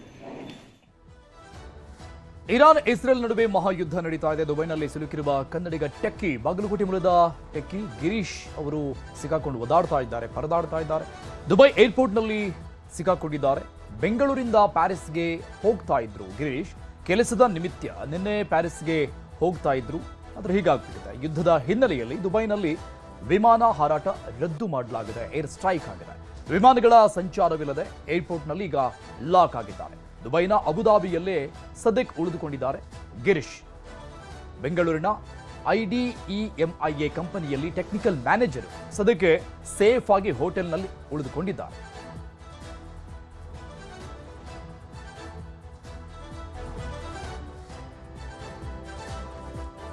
ಇರಾನ್ನಲ್ಲಿ ಸಿಲುಕಿದ್ದಾರೆ ಚಿಕ್ಕಬಳ್ಳಾಪುರದ ಮೆಡಿಕಲ್ ವಿದ್ಯಾರ್ಥಿನಿ ಸಯ್ಯಾದ ಮಪುರೆ ಸೈನಬ್, 23 ವರ್ಷ. ಅಲಿಪುರ ಗ್ರಾಮದ ಮೀರ್ ರೋಷನ್ ಅಲಿಯವರ ಮಗಳು ಇವರು. ಇರಾನ್ನಲ್ಲಿ 5 ವರ್ಷದಿಂದ ಮೆಡಿಕಲ್ ವ್ಯಾಸಂಗವನ್ನು ಮಾಡ್ತಾ ಇದ್ದಾರೆ. ಮಗಳ ರಕ್ಷಣೆಗೆ ಸಯ್ಯದಾ ತಂದೆ ಸರ್ಕಾರಕ್ಕೆ ಮನವಿಯನ್ನ ಮಾಡಿಕೊಂಡಿದ್ದಾರೆ. ಸಯ್ಯದಾ ತಂದೆ ಮೀರ್ ರೋಷನ್ ಅವರನ್ನ ನಮ್ಮ ಪ್ರತಿನಿಧಿ ದತ್ತಾತ್ರೇಯ ಮಾತನಾಡಿಸಿದ್ದಾರೆ. ಇಸ್ರೇಲ್ ಅಮೆರಿಕ ಜಂಟಿ ದಾಳಿಯಲ್ಲಿ ಇರಾನ್ ಈಗ ನಲುಗಿರುವಂತದ್ದು. ಹೀಗಾಗಲೇ ಅವರು ತಮ್ಮ ಧರ್ಮಗುರುಗಳನ್ನ ಕಳೆದುಕೊಂಡು ಈಗ ಚಿಕ್ಕಬಳ್ಳಾಪುರ ಜಿಲ್ಲೆ ಗೌರಿಬಿದನೂರು ತಾಲೂಕಿನ ಅಲಿಪುರ ಗ್ರಾಮದಲ್ಲಿ ಶೋಕ ಕಟ್ಟಿದಂತಹ ವಾತಾವರಣ ನಿರ್ಮಾಣವಾಗಿದೆ. ಜೊತೆಗೆ ನೂರಾರು ಸಂಖ್ಯೆಯಲ್ಲಿ ವಿದ್ಯಾರ್ಥಿಗಳು ಹಾಗೂ ವ್ಯಾಪಾರಸ್ಥರಲ್ಲಿ ಒಂದು ಬಿಸ್ನೆಸ್ ಅನ್ನ ಮಾಡ್ತಾ ಇದ್ರೆ ಮತ್ತಷ್ಟು ವಿದ್ಯಾರ್ಥಿಗಳು ಮೆಡಿಕಲ್ ಅನ್ನು ಓದ್ತಾ ಇರುವಂತದ್ದು. ಸದ್ಯ ಈ ವಿಚಾರಕ್ಕೆ ಸಂಬಂಧಿಸಿದಂತೆ ವಿದ್ಯಾರ್ಥಿನಿಯ ತಂದೆ ನಮ್ಮ ಜೊತೆ ಇದ್ದಾರೆ, ಮಾತನಾಡಿಸುವಂತಹ ಪ್ರಯತ್ನವನ್ನ ಮಾಡೋಣ. ಸರ್, ನಿಮ್ಮ ಮಗಳು ಎಲ್ಲಿ ಇರಾನಲ್ಲಿ ಎಲ್ಲಿದ್ದಾರೆ? ನನ್ನ ಹೆಸರು ಮೀರ್ ರೋಷನಲ್ಲಿ. ನನ್ನ ಮಗಳು ಸೈಯದ ಮುಫರೆ ಜೈನಬ್. ಅವರು ತೆಹರಾನ್ ಯೂನಿವರ್ಸಿಟಿ ಮೆಡಿಕಲ್ ಕಾಲೇಜಾಗೆ 5 ವರ್ಷ ಆಗಿಬಿಟ್ಟಿದೆ ಕಂಪ್ಲೀಟು MBBS. ಇನ್ನು 6 ತಿಂಗಳೈತೆ ಇದು ಇಂಟರ್ನ್ಶಿಪ್ ನಡೀತಾ ಇದೆ. ನೆನ್ನೆ ಒಂದು ಸ್ವಲ್ಪ ಇದು ಘಟನೆ ಆಯ್ತಲ್ಲ, ಅವರು ಹಾಸ್ಪಿಟ್ಲಾಗಿತ್ತು. ಅವರು ಹಾಸ್ಪಿಟ್ಲಿಂದ ಅವ್ರಿಗೆ ಮೆಸೇಜ್ ಬಂತು, ನೀವು ಹೋಗ್ಬಿಡಿ ಮನೆಗೆ, ಹಿಂಗೆ ಸ್ವಲ್ಪ ಘಟನೆ ನಡೀತದ ಅಂತ. ಅವ್ರು ಮನೆಗೆ ಬಂದು ನಮಗೆ ಫೋನ್ ಮಾಡಿದರು. ನಾವು ಬೇರೆ ಕಡೆ ಕುಮ್ ಅಂತ ಐತೆ, ತೆಹರಾನಿಂದ ಕುಮ್ಗೆ ಅವ್ರು ಹೋಗ್ಬಿಟ್ಟವ್ರೆ. ನಮ್ಮ ಹಳ್ಳಿಯವ್ರೂ ಅಲ್ಲೇ ಇದ್ದಾರೆ. ಅವ್ರು ಹೇಳ್ತಾ ಇದ್ರೆ ನಾವು ಎಲ್ಲ ಸೇಫಾಗಿ ಇದ್ದೀನಿ ಅಂತ. ಅಷ್ಟು ಏನು ನಮ್ಗೆ ಏನು ತೊಂದರೆ ಇಲ್ಲ ಅಂತ ಅವರು ಫೋನ್ ಮಾಡಿಸಿದ್ರು. ಅವರು ಅಲ್ಲಿ ಸಿಚುವೇಶನ್ ಹೇಗಿತ್ತಂತೆ ನಿಮ್ಗೇನಾದರೂ ಮಾಹಿತಿ ಕೊಟ್ರ ಸರ್? ನಮಗೆ ಎಲ್ಲ ಸಿಚುವೇಶನ್ ಮಾಹಿತಿ ಕೊಟ್ಟಿದ್ರು. ಅವ್ರು ಏನಂದರೆ ನಮಗೆ ಏನು ಪ್ರಾಬ್ಲಮ್ ಇಲ್ಲ, ಅಕಸ್ಮಾತ್ ಇಂಡಿಯನ್ ಗೌರ್ಮೆಂಟು ಇರಾನ್ ಇದು ಅಂಬಾಸಿನೋ ಏನೋ ನಮಗೆ ಕಳಿಸಿದ್ರೆ ನಾವು ಬರ್ತೀವಿ, ಇಲ್ಲಾಂದರೆ ನಾವು ಬಲಿದಾನ ಕೊಟ್ಟಕ್ಕೆ ನಾವು ರೆಡಿಗಿದ್ದೀನಿ ಅಂತ ನಮ್ಮ ಮಗಳೇ ಹೇಳ್ತಾವ್ರೆ. ಅಂದರೆ ಸರ್, ಇಲ್ಲಿ ಬಾಂಬ್ ದಾಳಿ ಎಲ್ಲ ನಡೆಸ್ತಾ ಇದ್ದಾರೆ ಸರ್, ಆ ಸಿಚುವೇಶನ್ ಎಲ್ಲ ಹೇಳಿದ್ರ ಸರ್ ನಿಮ್ಮ ಮಗಳು ನಿಮಗೆ? ನಮ್ಗೆ ಮಾತಾಡಿದ್ರು. ನಮಗೆ ಏನು ಭಯ ಇಲ್ಲ. ನಾವು ನಮ್ಮ ಗುರುಗಳಿಗೆ ಏನೋ ನಮಗೆ ತೊಂದರೆ ಆದರೂ ನಾವು ಸತ್ತೋದಿರ್ತೀವಿ ಅದ್ರ ಮೇಲೆ, ನಮ್ಮ ಗುರು ಮೇಲೆ ನಾವು ಇಂಡಿಯಾ ಹೋಗೋಕ್ಕೆ ನಮ್ಗೆ ಸಾಧ್ಯ ಇಲ್ಲ ಅಂತ ಅವರು ನಮಗೆ ಮಾಹಿತಿ ಕೊಟ್ಟಿದ್ರು. ಅವರು ಈಗ ಮೆಡಿಕಲ್ ಅವ್ರು ಓದಿದ್ದು ಕಂಪ್ಲೀಟ್ ಆಗಿದೆ, ಇನ್ನು ಎಷ್ಟು ವರ್ಷ ಇದೆ ಸರ್? ಕಂಪ್ಲೀಟ್ ಎಲ್ಲ ಆಗಿದೆ. ಇಂಟರ್ನ್ಶಿಪ್ ನಡೀತಾ ಇದೆ. 6 ತಿಂಗಳೈತೆ. 6 ತಿಂಗಳಿಗೆ ಎಲ್ಲ ಕ್ಲೋಸ್ ಆಗ್ತದೆ, ಇಂಡಿಯಾ ಬಂದುಬಿಡ್ತಾರೆ ಅವರು. ಇದು ಚಿಕ್ಕಬಳ್ಳಾಪುರದಿಂದ ಅಲಿಪುರದಲ್ಲಿರುವಂತಹ ಸ್ಥಿತಿಯ ಮಾಹಿತಿಯಾಗಿರುವಂಥದ್ದು. ಚಿಕ್ಕಬಳ್ಳಾಪುರದಿಂದ ದತ್ತಾತ್ರೇಯ, ನ್ಯೂಸ್ 18.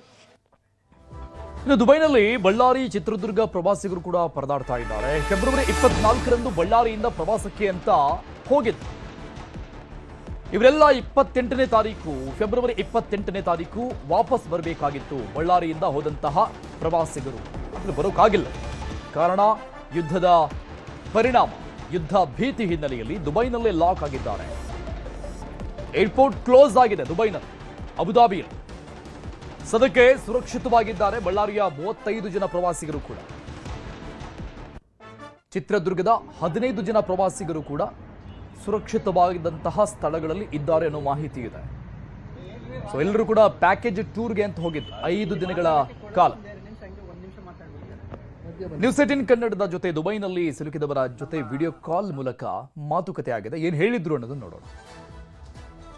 ಈಗ ಅವರ ಕುಟುಂಬದ ಸದಸ್ಯರು ಕೂಡ ನಮ್ಮ ಜೊತೆಗಿದ್ದಾರೆ, ಅವ್ರನ್ನೇ ಮಾತಾಡ್ಸೋಣ. ಈಗ ದುಬೈಯಲ್ಲಿರ್ತಕ್ಕಂಥ ಇವರ ಸಂಬಂಧಿಕರು ಕೂಡ ಈಗ ವಿಡಿಯೋ ಕಾಲ್ ಮಾಡಿ ಅವ್ರನ್ನ ಮಾತಾಡ್ತಕ್ಕಂಥ ಪ್ರಯತ್ನ ಕೂಡ ಮಾಡ್ತಾ ಇದ್ದಾರೆ. ನಾವು ಮಾತಾಡ್ಸೋಣ. ಪರಿಸ್ಥಿತಿ ಯಾವ ರೀತಿ ಇದೆ? ಪರಿಸ್ಥಿತಿ ಯಾವ ರೀತಿ ಅಂತಂದ್ರೆ ಹೊರಗೆ ಹೋಗಂಗಿಲ್ಲ. ಹಾ ಮೇಡಮ್. ಹೊರಗಡೆ ಯಾರು ಹೋಗ್ಬೇಡಿ ಅಂತ ಆಗ್ಲೆಲ್ಲ ಮೆಸೇಜ್ ಬಂದಿದೆ ನೈಟ್ ಎಲ್ಲ. ಹಾ ಮೇಡಮ್. ಈಗ ನಿನ್ನೆ ಎಲ್ಲ ವೆಹಿಕಲ್ಸ್ ಎಲ್ಲ ಓಡಾಡ್ತಾ ಇತ್ತು, ಇವತ್ತೆಲ್ಲ ಸ್ಟಾಪ್ ಮಾಡಿದ್ದಾರೆ. ಹಾ ಮೇಡಮ್. ಚೆನ್ನಾಗಿದೀವಿ, ಎಲ್ಲರೂ ಸೇಫ್ಟಿ ಇದೆ, ಹೊರಗಡೆ ಹೋಗಂಗಿಲ್ಲ. ಇವಾಗ ಏನಿದ್ರು ನಾವು ನಮ್ ದೇಶಕ್ಕೆ ತಲುಪಬೇಕಂತ ಅಂದ್ಬಿಟ್ಟು ಆದಷ್ಟು ಪ್ರಯತ್ನ ಮಾಡ್ತಾ ಇದಾರೆ ಎಲ್ಲರೂ, ಬೇರೆ ಬೇರೆಯವರು. ಯಾರ್ಯಾರಿಗಾರ ತೋರಿಸ್ತೀರಾ? ಎಷ್ಟು ಜನ ಇದಾರೆ ನಿಮ್ ಜೊತೆಗೆ? ಆ ಕೋಟ್ರೆಡ್ಡಿ ಸರ್, ಅಲ್ಲಿ ಹೆಂಗಿದೆ ಪರಿಸ್ಥಿತಿ, ಹೆಂಗಿದೆ ಸರ್? ಇಲ್ಲಿ ನಾವು ಸದ್ಯಕ್ಕಂತೂ ಸೇಫ್ ಆಗಿ ಇದೀವಿ, ಬಟ್ ಇಲ್ಲಿ ಎಲ್ಲ ನಮ್ಮ ಹತ್ರ ದುಡ್ಡೆಲ್ಲ ಖಾಲಿ ಆಗ್ಬಿಟ್ಟಿದೆ. ಹಾ ಸರ್. ಹೇಳ್ಬೇಕಂದ್ರೆ ಒಂದು ದಿವಸಕ್ಕೆ ಒಬ್ಬರಿಗೆ 15,000 20,000 ಕೇಳ್ತಾ ಇದ್ದಾರೆ ಲಾಡ್ಜು. Okay sir. ಊಟಕ್ಕೆ 1,000 ರೂಪಾಯಿ 1500 ಒಂದು ಊಟಕ್ಕೆ ಕೇಳ್ತಾ ಇದ್ದಾರೆ. ಕಂಪನಿಗೌಡರಲ್ಲಿ ಹೆಂಗಿದೆ ಪರಿಸ್ಥಿತಿ? ನಿನ್ನೆ ಅಲ್ಲೇ ಪಕ್ಕದಲ್ಲೇ ಸೌಂಡ್ ಬಂತ ಅಂತ ಹೇಳ್ತಾ ಇದ್ರು. ಸೌಂಡ್ ಬಂತು ಅಲ್ಲಿ ಹೊರಗ, ಹಾ. ಅಲ್ಲೆಲ್ಲ ಖಾಲಿ ಮಾಡಿಸ್ಬಿಟ್ರು, ಆಗಿದ್ದ ಇಲ್ಲ. ಓಕೆ. ಶಾಸಕರು ಭರತ್ ರೆಡ್ಡಿ ಅವರು ಕೂಡ ಅಲ್ಲೇ ದುಬೈಯಲ್ಲಿ ಇದ್ದಾರೆ. ಏನಾದ್ರು ಸಂಪರ್ಕ ರಾತ್ರಿ ಮಾತಾಡಿದ್ವಿ, ಏನ ಬೇಕಾದ್ರೆ ಹೇಳ್ರು ಅಂತ ಹೇಳಿದ್ರು. ಆಮೇಲೆ ನಾಗೇಂದ್ರ ಚೀಫ್ ಸೆಕ್ರೆಟರಿ ಹತ್ರ ಮಾತಾಡಿದ್ರು, ಸಿಎಂ ಹತ್ರ ಮಾತಾಡಿದ್ರು. 2 ದಿವಸ ನೀವು ಎಲ್ಲಿ ರೂಮ್ ಬಿಟ್ಟು ಹೋಗ್ಬೇಡ ಅಂತ ಹೇಳಿದ್ರು. ಊಟದ ವ್ಯವಸ್ಥೆ ಸ್ವಲ್ಪ ಕಷ್ಟ ಇದೆ, ಹೊರಗಡೆ ಹೋಗಕ್ ಆಗಲ್ಲ.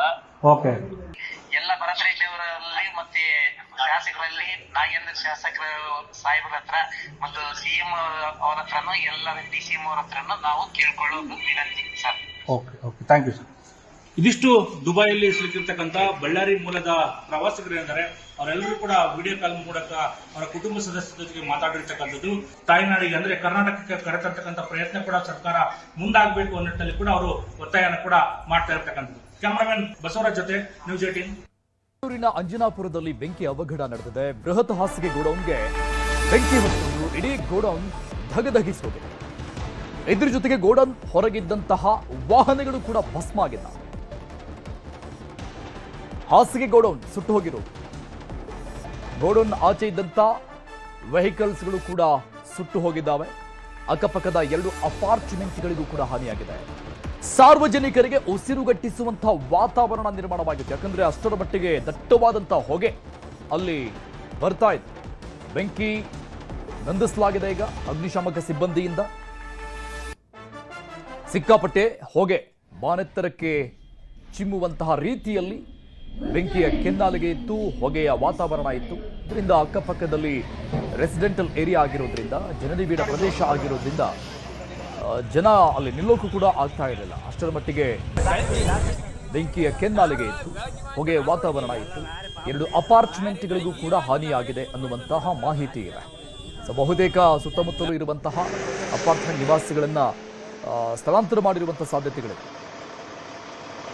ಡೀಟೇಲ್ಸ್ ಕೊಡ್ತಾರೆ ನಮ್ಮ ಪ್ರತಿನಿಧಿ ಪ್ರಗತಿ ಶೆಟ್ಟಿ, ಲೈವ್ನಲ್ಲಿ ಜಾಯ್ನ್ ಆಗ್ತಾ ಇದ್ದಾರೆ. ಪ್ರಗತಿ, ಗೋಡೌನ್ ಸುಟ್ಟು ಕರಕಲಾಗಿರೋದು, ಇದಕ್ಕೆ ಶಾರ್ಟ್ ಸರ್ಕ್ಯೂಟ್ ಅನ್ನುವಂತಹ ಪ್ರಾಥಮಿಕ ಮಾಹಿತಿ ಸಿಗ್ತಾ ಇದೆ. ಇದರ ಜೊತೆಗೆ ಅಕ್ಕಪಕ್ಕದಲ್ಲಿ ರೆಸಿಡೆಂಟಲ್ ಏರಿಯಾ ಆಗಿರೋದ್ರಿಂದ ಎಲ್ಲರನ್ನ ಸ್ಥಳಾಂತರ ಮಾಡಲಾಗಿದೆಯಾ? ಹೇಗೆ ಸದ್ಯಕ್ಕೆ ಪರಿಸ್ಥಿತಿ ಹೇಗಿದೆ?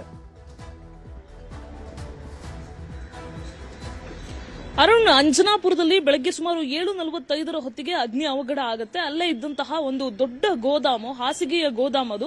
ಆ ಗೋದಾಮ್ಗೆ ಒಂದು ಗೋಡೌನ್ಗೆ ಬೆಂಕಿ ಬಿದ್ದಂತಹ ಕಾರಣ ಇಡೀ ಗೋಡೌನೇ ಸುಟ್ಟು ಕರಕಲಾಗುತ್ತೆ. ತಕ್ಷಣ ಅಲ್ಲಿದ್ದಂತಹ ಸ್ಥಳೀಯರೆಲ್ಲರೂ ಸೇರಿ ಅಲ್ಲಿ ಪಕ್ಕದಲ್ಲಿ ಆ ಗೋಡೌನ್ನ ಮುಂಭಾಗದಲ್ಲಿ ಒಂದು ರಸ್ತೆ ಹೋಗುತ್ತೆ. ಸೊ ವಾಹನ ಸವಾರರು ಯಾರಾದ್ರೂ ಬರ್ತಿದ್ರೆ ಅವ್ರಿಗೆ ಸಮಸ್ಯೆ ಆಗಬಾರ್ದು ಅನ್ನುವಂತಹ ಕಾರಣಕ್ಕೆ ಮೊದಲು ಹೋಗಿ ರಸ್ತೆಯನ್ನ ತಡೆಗಟ್ಟುತ್ತಾರೆ. ಅದಾದ ಮೇಲೆ ಅಲ್ಲೇ ಇದ್ದಂತಹ ಒಂದಷ್ಟು ಗಾಡಿಗಳು ಅಂದ್ರೆ ಬೆಂಕಿ ಹತ್ತುಕೊಳ್ಳೋದಕ್ಕೆ ಶುರುವಾಗುತ್ತೆ. ಅಲ್ಲಿ 4 ಕಾರು ಮತ್ತೆ 1 ಟ್ರಕ್ಕು ಸೇರಿ ಸರಿಸುಮಾರು ಸಾಕಷ್ಟು ವಾಹನಗಳು ಸುಟ್ಟು ಕರಕಲಾಗಿ ಹೋಗ್ಬಿಟ್ಟಿವೆ. ಇಷ್ಟಕ್ಕೆ ಅದರ ಎಫೆಕ್ಟ್ ನಿಲ್ಲುತ್ತೆ ಅಂತ ಅಂದುಕೊಂಡ್ರೆ ಸುಮಾರು 8:30, 8:40 ಹೊತ್ತಿಗೆ ಬೆಂಕಿ ಇನ್ನೂ ವ್ಯಾಪಕವಾಗಿ ಆವರಿಸ್ಕೊಂಡ್ ಬಿಡುತ್ತೆ. ಅಲ್ಲೇ ಪಕ್ಕದಲ್ಲಿ ಇದ್ದಂತಹ ಅಪಾರ್ಟ್ಮೆಂಟ್ ನ ಸ್ಲೈಡರ್ ಗಳಿರ್ತಾವಲ್ಲ, ಈ ಗ್ಲಾಸ್ ಇರ್ತಾವಲ್ಲ, ಈ ಕಿಟಕಿ ಓಪನ್ ಮಾಡುವಂತಹ ಒಂದಷ್ಟು ಸ್ಲೈಡರ್ ವ್ಯವಸ್ಥೆ ಇರುತ್ತಲ್ಲ ಫ್ಲಾಟ್ ಗಳಲ್ಲಿ, ಆ ಫ್ಲಾಟ್ ಗಳೆಲ್ಲವೂ ಕೂಡ ಬೆಂಕಿಯ ಕಿನ್ನಾಲಿಗೆ ಮೆಲ್ಟ್ ಆಗಿ ಗಾಜ್ಗಳೆಲ್ಲವೂ ಕೂಡ ಒಡೆದು ಹೋಗಿರುವಂತದ್ದು. ಕೇವಲ ಒಂದು ಫ್ಲಾಟ್ ಮಾತ್ರ ಅಲ್ಲ, ಅಲ್ಲಿ ಇದ್ದಂತಹ ಸುಮಾರು 178ಕ್ಕೂ ಅಧಿಕ ಮಂದಿ ವಾಸವಾಗಿದ್ರು ಅಪಾರ್ಟ್ಮೆಂಟ್ ಅಲ್ಲಿ. ಹಲವು ಕಡೆಯಲ್ಲಿ ಅದೇ ರೀತಿಯಾಗಿದೆ. ಮನೆಗಳೆಲ್ಲ ಒಳಗಡೆ ಎಲ್ಲವೂ ಕೂಡ ಫುಲ್ ಛಿದ್ರ ಆಗೋಗ್ಬಿಟ್ಟಿದೆ. ಅಂದ್ರೆ ಮಿರರ್ ಗಳೆಲ್ಲವೂ ಕೂಡ ಒಡೆದು ಹೋಗಿದೆ. ಈ ರೀತಿಯಾಗಿ ಸಾಕಷ್ಟು ಸಮಸ್ಯೆಗಳಾಗಿವೆ. ಸೊ ಅವ್ರನ್ನೆಲ್ಲವನ್ನು ಕೂಡ ಈಗ ಅಲ್ಲೇ ಇದ್ದಂತಹ ಅಪಾರ್ಟ್ಮೆಂಟ್ ಅಲ್ಲೇ ಇನ್ನೊಂದು ಬ್ಲಾಕ್ಗೆ ಅವ್ರನ್ನ ಶಿಫ್ಟ್ ಮಾಡುವಂತಹ ಕೆಲಸ ಆಗ್ತಾ ಇದೆ. ಜೊತೆಗೆ ಅಲ್ಲಿ ಇರುವಂತಹ ಅರ್ಧಂಬರ್ಧ ಸುಟ್ಟು ಕರಕಲಾಗಿರುವಂತಹ ಕಾರುಗಳಲ್ಲಿ ಎಲ್ಲಿ ಮತ್ತೆ ಬ್ಲಾಸ್ಟ್ ಆಗುತ್ತೇನೋ, ಅಂದ್ರೆ ಕೆಲವು ಕಾರುಗಳಿಗೆ CNG ಎಲ್ಲ ಬರುತ್ತೆ. ಸೊ ಅದೆಲ್ಲ ಹಿನ್ನೆಲೆಯಲ್ಲಿ ಹತ್ರ ಹೋಗೋದಕ್ಕೂ ಕೂಡ ಅಗ್ನಿಶಾಮಕ ಸಿಬ್ಬಂದಿ ಕೂಡ ಹೆದರ್ತಾ ಇರುವಂತಹ ಚಿತ್ರಣ ಕಂಡು ಬರ್ತಾ ಇದೆ. ಜೊತೆಗೆ ಈಗಾಗಲೇ 6 ಅಗ್ನಿಶಾಮಕ ವಾಹನಗಳು ಅಲ್ಲೇ ಬಿಡುಬಿಟ್ಟಿರುವಂತದ್ದು, ಸದ್ಯ ಬೆಂಕಿ ನಂದಿಸುವಂತಹ ಕೆಲಸ ಮಾಡ್ತಾ ಇರುವಂತದ್ದು. Arun, thank you. Israel Iran ಸಂಘರ್ಷ, ಕ್ಷಿಪಣಿ ದಾಳಿ, ಖಮೇನಿ ಹತ್ಯೆ, 3ನೇ ಮಹಾಯುದ್ಧಕ್ಕೆ ಮುನ್ನುಡಿನ ಖಮೇನಿ ಖಲಾಸ್.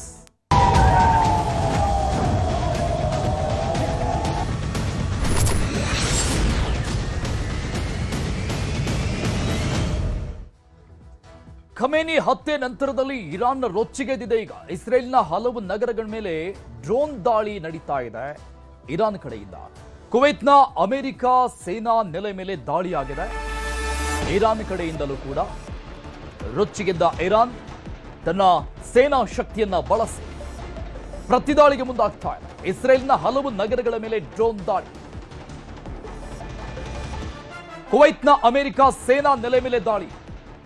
ಕುವೈತ್ನಲ್ಲಿ ತಾತ್ಕಾಲಿಕವಾಗಿ ಸೇನಾ ನೆಲೆಯನ್ನ ಅಮೆರಿಕ ರೆಡಿ ಮಾಡಿಕೊಂಡಿತ್ತು, ಅದನ್ನ ಧ್ವಂಸ ಮಾಡಿ ಇರಾನ್ನಿಂದ ಹಲವು ಅಮೆರಿಕ ಯೋಧರ ಹತ್ಯೆ ಕೂಡ ಆಗಿರುವಂತ ಮಾಹಿತಿ ಇದೆ. IRGC ಯೋಧರಿಂದ ನಿರಂತರ ದಾಳಿ. ಇರಾನ್ನ ವಿಂಗ್ ಕಮಾಂಡ್ ಇದು IRGC. ವಾಯು ದಾಳಿ ನಡೆಸ್ತಾ ಇದೆ. ನಮ್ಮ ಮೇಲೆ ದಾಳಿ ಮಾಡಿದರೆ ನಾವು ಸುಮ್ಮನಿರಲ್ಲ. ಇರಾನ್ ಪ್ರತಿದಾಳಿಗೆ ಟ್ರಂಪ್ ಮತ್ತೆ ಎಚ್ಚರಿಕೆ ಕೊಟ್ಟಿದ್ದಾರೆ. ಹಿಂದೆಂದೂ ನೋಡದ ರೀತಿ ದಾಳಿ ಮಾಡ್ತೀವಿ ಅಂತ ಮತ್ತೆ ಎಚ್ಚರಿಕೆ ಕೊಟ್ಟಿದ್ದಾರೆ ಡೊನಾಲ್ಡ್ ಟ್ರಂಪ್. ದಾಳಿಗೆ ನಿರ್ಧರಿಸಿದ್ರೆ ಊಹಿಸಲಾಗದ ಹೊಡೆತ ಇರಾನ್ಗೆ ಫಿಕ್ಸ್ ಅನ್ನೋದು ಟ್ರಂಪ್ ಎಚ್ಚರಿಕೆಯಾಗಿದೆ. ಮತ್ತೆ ಒಂದು ಕಡೆ ಖಮೇನಿ ಹತ್ಯೆ ನಂತರದಲ್ಲಿ ಇರಾನ್ ಕೂಡ ನಾವು ಸೋತಿಲ್ಲ, ಸುಮ್ಮನೆ ಕೂರೋರಲ್ಲ ಅನ್ನುವಂಥ ಅರ್ಥದಲ್ಲಿ ಪ್ರತಿದಾಳಿಗೆ ಮುಂದಾಗ್ತಾ ಇರೋದು. ಡ್ರೋನ್ ದಾಳಿ, ಮಿಸೈಲ್ಗಳ ದಾಳಿಯನ್ನ ಇಸ್ರೇಲ್ ಮೇಲೆ ಮಾಡ್ತಾ ಇದ್ದಾರೆ. ಇರಾನ್ ಇಸ್ರೇಲ್ ನಡುವೆ ಮಹಾಯುದ್ಧ ನಡೀತಾ ಇದೆ. ಇರಾನ್ ಪರಮೋಚ್ಚ ನಾಯಕ ಆಯತುಲ್ಲಾ ಅಲಿ ಖಮೇನಿ ಹತ್ಯೆ ಆಯಿತು. ಈಗ ಇರಾನ್ನಲ್ಲಿ ನಾಗರಿಕರ ಕಣ್ಣೀರು, ಭಾವುಕರಾಗ್ತಾ ಇದ್ದಾರೆ. ತಮ್ಮ ನಾಯಕನನ್ನ ಕಳೆದುಕೊಂಡು ಆಕ್ರೋಶ ವ್ಯಕ್ತವಾಗ್ತಾ ಇದೆ. ಖಮೇನಿ ಫೋಟೋ ಹಿಡಿದುಕೊಂಡು ಭಾವುಕರಾಗಿ ಕಣ್ಣೀರು ಹಾಕ್ತಾನೆ ತಮ್ಮ ಆಕ್ರೋಶವನ್ನ ವ್ಯಕ್ತಪಡಿಸ್ತಾ ಇದ್ದಾರೆ. ಇಸ್ರಾಯೇಲ್ ಮತ್ತು ಅಮೆರಿಕದ ಮೇಲೆ ಟೆಹರಾನ್ ವಿಶ್ವವಿದ್ಯಾಲಯದ ಬಳಿ ಲಕ್ಷಾಂತರ ಸಂಖ್ಯೆಯಲ್ಲಿ ಜನ ಜಮಾಯಿಸಿದ್ದಾರೆ. ಇರಾನ್ನ ಧ್ವಜ, ಖಮೇನಿ ಫೋಟೋ ಹಿಡಿದುಕೊಂಡು ಜೈಕಾರಗಳನ್ನು ಕೂಗ್ತಾ ಇದ್ದಾರೆ. ಜೊತೆಗೆ ಆಕ್ರೋಶವನ್ನು ವ್ಯಕ್ತಪಡಿಸ್ತಾ ಇದ್ದಾರೆ. ಇಸ್ರಾಯೇಲ್ ಮತ್ತು ಅಮೆರಿಕ ವಿರುದ್ಧ ಇರಾನ್ ನಾಗರಿಕರ ಆಕ್ರೋಶ. ವಿಶ್ವಸಂಸ್ಥೆ ಮಧ್ಯಪ್ರವೇಶ ಮಾಡಬೇಕು ಅಂತ ಇರಾನಿ ಪ್ರಜೆಗಳು ಆಗ್ರಹಿಸ್ತಾ ಇದ್ದಾರೆ. ಈ ಯುದ್ಧವನ್ನ ನಿಲ್ಲಿಸಬೇಕು, ಅಮೆರಿಕ ಮತ್ತು ಇಸ್ರೇಲ್ ದಾಳಿಯನ್ನ ತಡಿಬೇಕು ಅಂತ ಟೆಹರಾನ್ ವಿವಿ ಬಳಿ ಲಕ್ಷಾಂತರ ಸಂಖ್ಯೆಯಲ್ಲಿ ಜನ ಜಮಾಯಿಸಿರುವಂತಹ ದೃಶ್ಯಗಳಿದು. ಒಂದು ಕಡೆ ಟ್ರಂಪ್ ಮತ್ತೆ ಎಚ್ಚರಿಸ್ತಾ ಇದ್ದಾರೆ, ನೀವು ಪ್ರತಿದಾಳಿ ಮಾಡೋದಿದ್ರೆ ಅದಕ್ಕೆ ಬೆಲೆ ತೆರಬೇಕಾಗುತ್ತೆ ಅಂತ. ಹಿಂದೆಂದೂ ಊಹಿಸಿರದಂತಹ ರೀತಿಯಲ್ಲಿ ನಾವು ಮತ್ತೆ ಅಟ್ಯಾಕ್ ಮಾಡ್ತೀವಿ, ಧ್ವಂಸ ಮಾಡ್ತೀವಿ ಅಂತ ಎಚ್ಚರಿಸಿದ್ದಾರೆ. ಈ ಕೂಡಲೇ ದಾಳಿ ನಿಲ್ಲಿಸಿ ಅಂತ. ಯಾವಾಗ ಖಮೇನಿ ಹತ್ಯೆ ಆಯಿತು, ಒಂದಿಷ್ಟು ಪ್ರತಿಭಟನೆಗಳು, ಅಲ್ಲಿ ಜನರ ಆಕ್ರೋಶ ವ್ಯಕ್ತವಾಗ್ತಾ ಇದೆ ಇರಾನ್ನಲ್ಲಿ ಅಮೆರಿಕ ಮತ್ತು ಇಸ್ರೇಲ್ ವಿರುದ್ಧವಾಗಿ. ಸೊ ಅಲ್ಲಿನ ಸೇನಾಪಡೆಗಳು ಕೂಡ ಮತ್ತೆ ಅಟ್ಯಾಕ್ ಮಾಡೋಕೆ ಮುಂದಾಗಿದ್ದಾವೆ.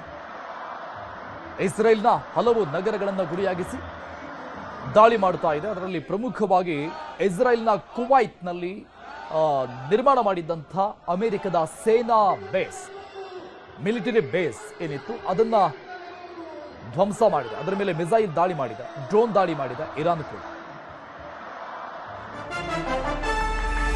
ಇರಾನ್ ವರ್ಸಸ್ ಇಸ್ರೇಲ್ ನಡುವೆ ಭೀಕರ ಯುದ್ಧ ಮುಂದುವರಿತಾ ಇದೆ. ಇರಾನ್ ಸೇನಾ ಮುಖ್ಯಸ್ಥನ ಹತ್ಯೆಯಾಗಿದೆ. ಇರಾನ್ ಸೇನಾ ಮುಖ್ಯಸ್ಥ ಅಬ್ದುಲ್ ರಹೀಂ ಮೌಸ್ವಿ ಸಾವನ್ನಪ್ಪಿದ್ದಾರೆ. ಸೇನಾ ಮುಖ್ಯಸ್ಥ ರಹೀಂ ಮೌಸ್ವಿ ಸಾವ್. ಇರಾನಿನ ಸೇನಾ ಮುಖ್ಯಸ್ಥ ಇಸ್ರೇಲ್ ಅಮೆರಿಕ ಜಂಟಿ ದಾಳಿ ವೇಳೆ ಮತ್ತೊಬ್ಬ ಪ್ರಮುಖ ನಾಯಕನ ಸೇನಾ ಮುಖ್ಯಸ್ಥನ ಹತ್ಯೆಯಾಗಿದೆ. ಇರಾನ್ ಟೆಹರಾನ್ ಮೇಲೆ ಮತ್ತೆ ಜಂಟಿ ದಾಳಿ ನಡೆಸಿದೆ. ಸೊ ಪ್ರತಿದಾಳಿ ಶುರುವಾದ ತಕ್ಷಣ ಅಮೆರಿಕ ಮತ್ತು ಇಸ್ರೇಲ್ ಮತ್ತೆ ತಮ್ಮ ದಾಳಿಯನ್ನು ಮುಂದುವರೆಸಿದಂಗೆ ಕಾಣ್ತಾ ಇದೆ. ಈಗ ಮತ್ತೊಂದು ಲೇಟೆಸ್ಟ್ ಅಪ್ಡೇಟ್ಸ್. ಅಬ್ದುಲ್ ರಹೀಂ ಮೌಸ್ವಿ ಇರಾನ್ನ ಸೇನಾ ಮುಖ್ಯಸ್ಥ, ಪ್ರಮುಖ ನಾಯಕ, ಸೇನಾ ನಾಯಕ, ಅವರ ಫೋಟೋ ಇದೆ. ಇವರನ್ನ ಈಗ ಹತ್ಯೆ ಮಾಡಲಾಗಿದೆ. ಸೊ ಪ್ರಮುಖರನ್ನ ಹುಡುಕಿ ಈ ರೀತಿಯಾಗಿ ಇಸ್ರೇಲ್ ಮತ್ತು ಅಮೆರಿಕ ದಾಳಿಯನ್ನ ಮುಂದುವರಿಸ್ತಾ ಇದೆ. ಸೊ ಮೇಲಿಂದ ಮೇಲೆ ಒಂದು ಕಡೆ ಅಮೆರಿಕ, ಡೊನಾಲ್ಡ್ ಟ್ರಂಪ್ ಎಚ್ಚರಿಕೆಯನ್ನು ಕೊಡ್ತಾನೆ ಇದ್ದಾರೆ ಇರಾನ್ಗೆ. ಇನ್ ಕೇಸ್ ನೀವೇನಾದರೂ ಉದ್ವೇಗಕ್ಕೆ ಒಳಗಾಗಿ ಸಿಟ್ಟಿನಿಂದ ಖಮೇನಿ ಹತ್ಯೆ ಆಯಿತು ಅಂತ ಪ್ರತಿ ದಾಳಿಯನ್ನ, ಕೌಂಟರ್ ಅಟ್ಯಾಕ್ ಅನ್ನ ಮಾಡೋಕೆ ಶುರು ಮಾಡಿದ್ರೆ ನಾವು ಸುಮ್ಮನೆ ಕೂರಲ್ಲ ಅಂತ ಇರಾನ್ ನಾಯಕ ಖಮೇನಿ ಹತ್ಯೆಗೆ ಖಂಡನೆ ವ್ಯಕ್ತವಾಗಿದೆ. ಖಮೇನಿ ಹತ್ಯೆಯನ್ನ ಖಂಡಿಸಿ ಪಾಕಿಸ್ತಾನದಲ್ಲಿ ಪ್ರತಿಭಟನೆಯಾಗಿದೆ. ಕರಾಚಿಯಲ್ಲಿರುವ ಅಮೆರಿಕ ರಾಯಭಾರ ಕಚೇರಿ ಮೇಲೆ ದಾಳಿ. ಪಾಕಿಸ್ತಾನದ ಕರಾಚಿಯಲ್ಲಿರುವಂತಹ ಅಮೆರಿಕದ ರಾಯಭಾರ ಕಚೇರಿ ಮೇಲೆ ದಾಳಿಯಾಗಿದೆ. ಖಮೇನಿ ಹತ್ಯೆಯನ್ನ ಖಂಡಿಸಿ ದೊಣ್ಣೆ ಕಲ್ಲುಗಳಿಂದ ದಾಳಿ ಮಾಡಿದ್ದಾರೆ ಜನ. ಅಂದ್ರೆ ಇರಾನ್ಗೆ ಬೆಂಬಲ ಕೊಟ್ಟು ಅಮೆರಿಕ ರಾಯಭಾರಿ ಕಚೇರಿ ಮೇಲೆ ದಾಳಿಯಾಗಿದೆ. ಕರಾಚಿಯಲ್ಲಿರುವಂತಹ ರಾಯಭಾರ ಕಚೇರಿ ಅಮೆರಿಕದ್ದು. ಅಮೆರಿಕದ ಈ ದಾಳಿಯನ್ನ ಖಂಡಿಸಿ ಪ್ರತಿಭಟನೆ ಜೋರಾಗ್ತಾ ಇದೆ ಪಾಕಿಸ್ತಾನದಲ್ಲೂ ಕೂಡ. ನೋಡಿದು ಪಾಕಿಸ್ತಾನದ ದೃಶ್ಯಗಳು ನಮ್ಮ ಸ್ಕ್ರೀನ್ನ ಬಲಭಾಗದಲ್ಲಿ ನೋಡ್ತಾ ಇರುವಂಥದ್ದು. ಕರಾಚಿಯಲ್ಲಿ ನಡೀತಾ ಇರುವಂತಹ ಪ್ರತಿಭಟನೆ, ಅತಿ ದೊಡ್ಡ ಪ್ರತಿಭಟನೆ ಕೂಡ ಆಗ್ತಾ ಇದೆ. ಇರಾನ್ಗೆ ಬೆಂಬಲವನ್ನು ವ್ಯಕ್ತಪಡಿಸಿ ಖಮೇನಿಯ ಹತ್ಯೆಯನ್ನು ಖಂಡಿಸಿ, ಇಸ್ರೇಲ್ಗೆ ಅಮೆರಿಕ ಬೆಂಬಲವನ್ನು ಕೊಟ್ಟಿರುವಂಥದ್ದನ್ನು ಖಂಡಿಸಿ, ಅಮೆರಿಕ ದಾಳಿ ಮಾಡಿರುವುದನ್ನು ಖಂಡಿಸಿ ಆಗ್ತಾ ಇರುವಂತಹ ಪ್ರತಿಭಟನೆ. ಅಮೆರಿಕದ ಕರಾಚಿಯಲ್ಲಿನ ರಾಯಭಾರಿ ಕಚೇರಿಯನ್ನು ಹೊಡೆದು ಹಾಕಿದ್ದಾರೆ ಉದ್ರಿಕ್ತರದು ಪ್ರತಿಭಟನಾ ನಿರತರು. ಪಾಕಿಸ್ತಾನದಲ್ಲಿ ದೊಣ್ಣೆ ಕಲ್ಲುಗಳಿಂದ ಹೆಂಗ್ ಬೇಕಂಗೆ ಹೊಡೆದಿದ್ದಾರೆ. ಸೊ ಆ ಪ್ರತಿಭಟನೆಯ ದೃಶ್ಯಾವಳಿಗಳಿತ್ತು. ಮತ್ತೊಂದು ಕಡೆ ಇಸ್ರೇಲ್ ಅಮೆರಿಕ ಜಂಟಿಯಾಗಿ ಯಥಾ ಪ್ರಕಾರವಾಗಿ ಇರಾನ್ ಮೇಲೆ ತನ್ನ ದಾಳಿಯನ್ನ ಮುಂದುವರಿಸ್ತಾನೆ ಇದೆ. ಇರಾನ್ ಕೂಡ ಸುಮ್ಮನೆ ಇಲ್ಲ. ಇಸ್ರೇಲ್ ಅನ್ನ ಗುರಿಯಾಗಿಸಿಕೊಂಡು ವೈಮಾನಿಕ ದಾಳಿಗೆ ಮುಂದಾಗ್ತಾ ಇದೆ. ಕುವೈತ್ನಲ್ಲಿರುವಂತಹ ಸೇನಾ ನೆಲೆ ಮೇಲೆ ಮಿಲಿಟರಿ ಬೇಸ್ ಅನ್ನ ಟಾರ್ಗೆಟ್ ಮಾಡಿ ಹೊಡೆದು ಉರುಳಿಸಿದೆ ಅನ್ನುವಂಥ ಮಾಹಿತಿ ಇದೆ. ಸೊ ಇದರ ಬೆನ್ನಲ್ಲೇ ಮತ್ತೆ ಅಮೆರಿಕ ಅಟ್ಯಾಕ್ಗೆ ಮುಂದಾಗಿದೆ ಅನ್ನೋ ಮಾಹಿತಿ ಸಿಗ್ತಾ ಇದೆ. ಆ ಅಟ್ಯಾಕ್ನಲ್ಲಿ ಸೇನಾ ಮುಖ್ಯಸ್ಥನ ಹತ್ಯೆ ಆಗಿದೆ ಅನ್ನುವ ಅಪ್ಡೇಟ್ಸ್ ಕೂಡ ಸಿಗ್ತಾ ಇದೆ. ಈಗ ಎಚ್ಚರಿಸ್ತಾ ಇದ್ದಾರೆ ಟ್ರಂಪ್, ಸುಮ್ಮನೆ ಇರಲಿಲ್ಲ ಅಂದರೆ ಹಿಂದೆಂದೂ ಊಹಿಸಿರದಂತಹ ರೀತಿಯಲ್ಲಿ ನಾವು ಅಟ್ಯಾಕ್ ಮಾಡ್ತೀವಿ ಅಂತ. Saudi Arabia, Dubai, Qatar, Bahrain, Kuwait, Jordan, Israel ಮತ್ತು ಇರಾಕ್ ಎಲ್ಲ ಪರಿಸ್ಥಿತಿಗಳನ್ನು ನೋಡ್ತಾ ಇದೆ. ಎಲ್ಲ ಕಡೆ ಬಾಂಬ್ ಸ್ಫೋಟ, ಎಲ್ಲ ಕಡೆ ಮುಗಿಲೆತ್ತರಕ್ಕೆ ಚಿಮ್ಮಿರುವಂತಹ ಹೊಗೆಯ ದೃಶ್ಯಾವಳಿಗಳನ್ನು ನೋಡ್ತಾ ಇದ್ವಿ. ಮಿಸೈಲ್ಗಳು ಬೀಳುವಂತಹ ದೃಶ್ಯಾವಳಿಗಳನ್ನು ನೋಡ್ತಾ ಇದ್ವಿ. ಇದು ಮಧ್ಯಪ್ರಾಚ್ಯದ ರಾಷ್ಟ್ರಗಳ, ದೇಶಗಳ ಪರಿಸ್ಥಿತಿ ಹೀಗಾಗಿದೆ. ಅಟ್ಯಾಕ್ ಮತ್ತು ಕೌಂಟರ್ ಅಟ್ಯಾಕ್ ಅನ್ನುವಂಥ ರೀತಿಯಲ್ಲಿ. ಆದರೆ ಇರಾನ್ ಮಾತ್ರ ಮುಸ್ಲಿಂ ರಾಷ್ಟ್ರಗಳ ಮೇಲೇನೆ ಅಟ್ಯಾಕ್ ಮಾಡಿದ್ರೂ ಕೂಡ ಸೇನಾ ನೆಲೆಗಳನ್ನು ಅಮೆರಿಕ ಎಲ್ಲಿ ಸ್ಥಾಪನೆ ಮಾಡಿದೆ ಅವುಗಳನ್ನು ಮಾತ್ರ ಟಾರ್ಗೆಟ್ ಮಾಡಿ ಹೊಡಿತಾ ಇದೆ. ಇಸ್ರೇಲ್, ಅಮೆರಿಕ ಮಾತ್ರ ಟೋಟಲಿ ಇರಾನ್ ಅನ್ನ ಟಾರ್ಗೆಟ್ ಮಾಡಿ ಮಿಸೈಲ್ ದಾಳಿ, ಡ್ರೋನ್ ದಾಳಿಯನ್ನು ನಡೆಸ್ತಾ ಇದೆ. ನಿನ್ನೆ ಆದಂಥ ಮಿಸೈಲ್ ಡ್ರೋನ್ ದಾಳಿಯಲ್ಲಿ ಖಮೇನಿಯ ಹತ್ಯೆ ಕೂಡ ಆಗಿದೆ.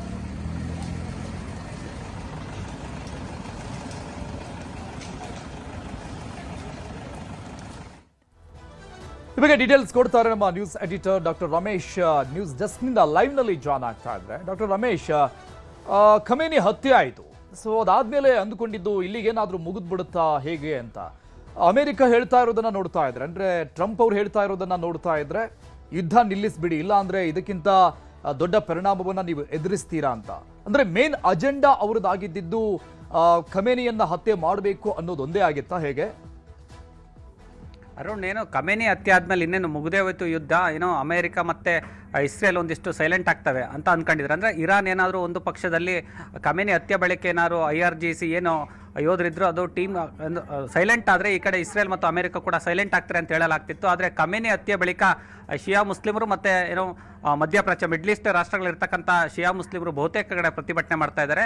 ಇಸ್ರೇಲ್ ಮತ್ತು ಅಮೆರಿಕದ ಅಂಬಾಸಿಡರ್ ಕಚೇರಿ ಎಲ್ಲೆಲ್ಲಿದ್ದಾವೆ ಅಲ್ಲೆಲ್ಲ ಅಂಬಾಸಿಡರ್ ಕಚೇರಿಯಲ್ಲಿ ದೊಡ್ಡ ದೊಡ್ಡ ಪ್ರೊಟೆಸ್ಟ್ ಮಾಡ್ತಾರೆ. ನಾವು ಈಗ ತಾನೇ ತೋರಿಸ್ತಾ ಇದ್ವಿ, ಕರಾಚಿಯಲ್ಲಿ, ಪಾಕಿಸ್ತಾನದ ಕರಾಚಿಯಲ್ಲಿ ಅಮೆರಿಕದ ಎಂಬಸಿ ಕಚೇರಿಗೆ ನುಗ್ಬಿಟ್ಟು ಒಂದಿಷ್ಟು ಶಿಯಾ ಮುಸ್ಲಿಮರು ಎಷ್ಟು ಪ್ರತಿಭಟನೆ ಮಾಡ್ತಾರೆ, ಕಲ್ಲು ತೂರಿದರೆ, ಒಳನುಗ್ಗೋಕ್ಕೆ ಪ್ರಯತ್ನ ಪಟ್ಟಿದ್ದಾರೆ. ಹಾಗೇನಾಗಿದೆ ಅಂದರೆ ಏನು ಅಮೆರಿಕದ ಒಂದು ಹಡಗು ಅಮ್ಯುನಿಷನ್ ತುಂಬ್ಕೊಂಡು ಹೋಗ್ತಾ ಇತ್ತು. ಇಂಥ ಅಮ್ಯುನಿಷಮ್ನ ಏನೋ ಇರಾನ್ನ ಸೇನೆಗಳು ಹೊಡೆದುರುಳಿಸಿದೆ. ಅಂದರೆ ಅಮೆರಿಕಕ್ಕೆ ಯಾವುದೇ ಹಡಗುಗಳು ಕೂಡ ಹೋಗಕ್ಕೆ ಬಿಡ್ತಾ ಇಲ್ಲ. ಯಾವುದೇ ವ್ಯಾಪಾರ ವಹಿವಾಟದಲ್ಲಿ ಏನೇನೋ ಟ್ರಾನ್ಸ್ಪೋರ್ಟೇಷನ್ ಆಗ್ತಿತ್ತು ಅದನ್ನೆಲ್ಲ ಹತ್ತಿಕ್ಕುವಂಥ ಪ್ರಯತ್ನ ಮಾಡ್ತಾ ಇದ್ದಾವೆ.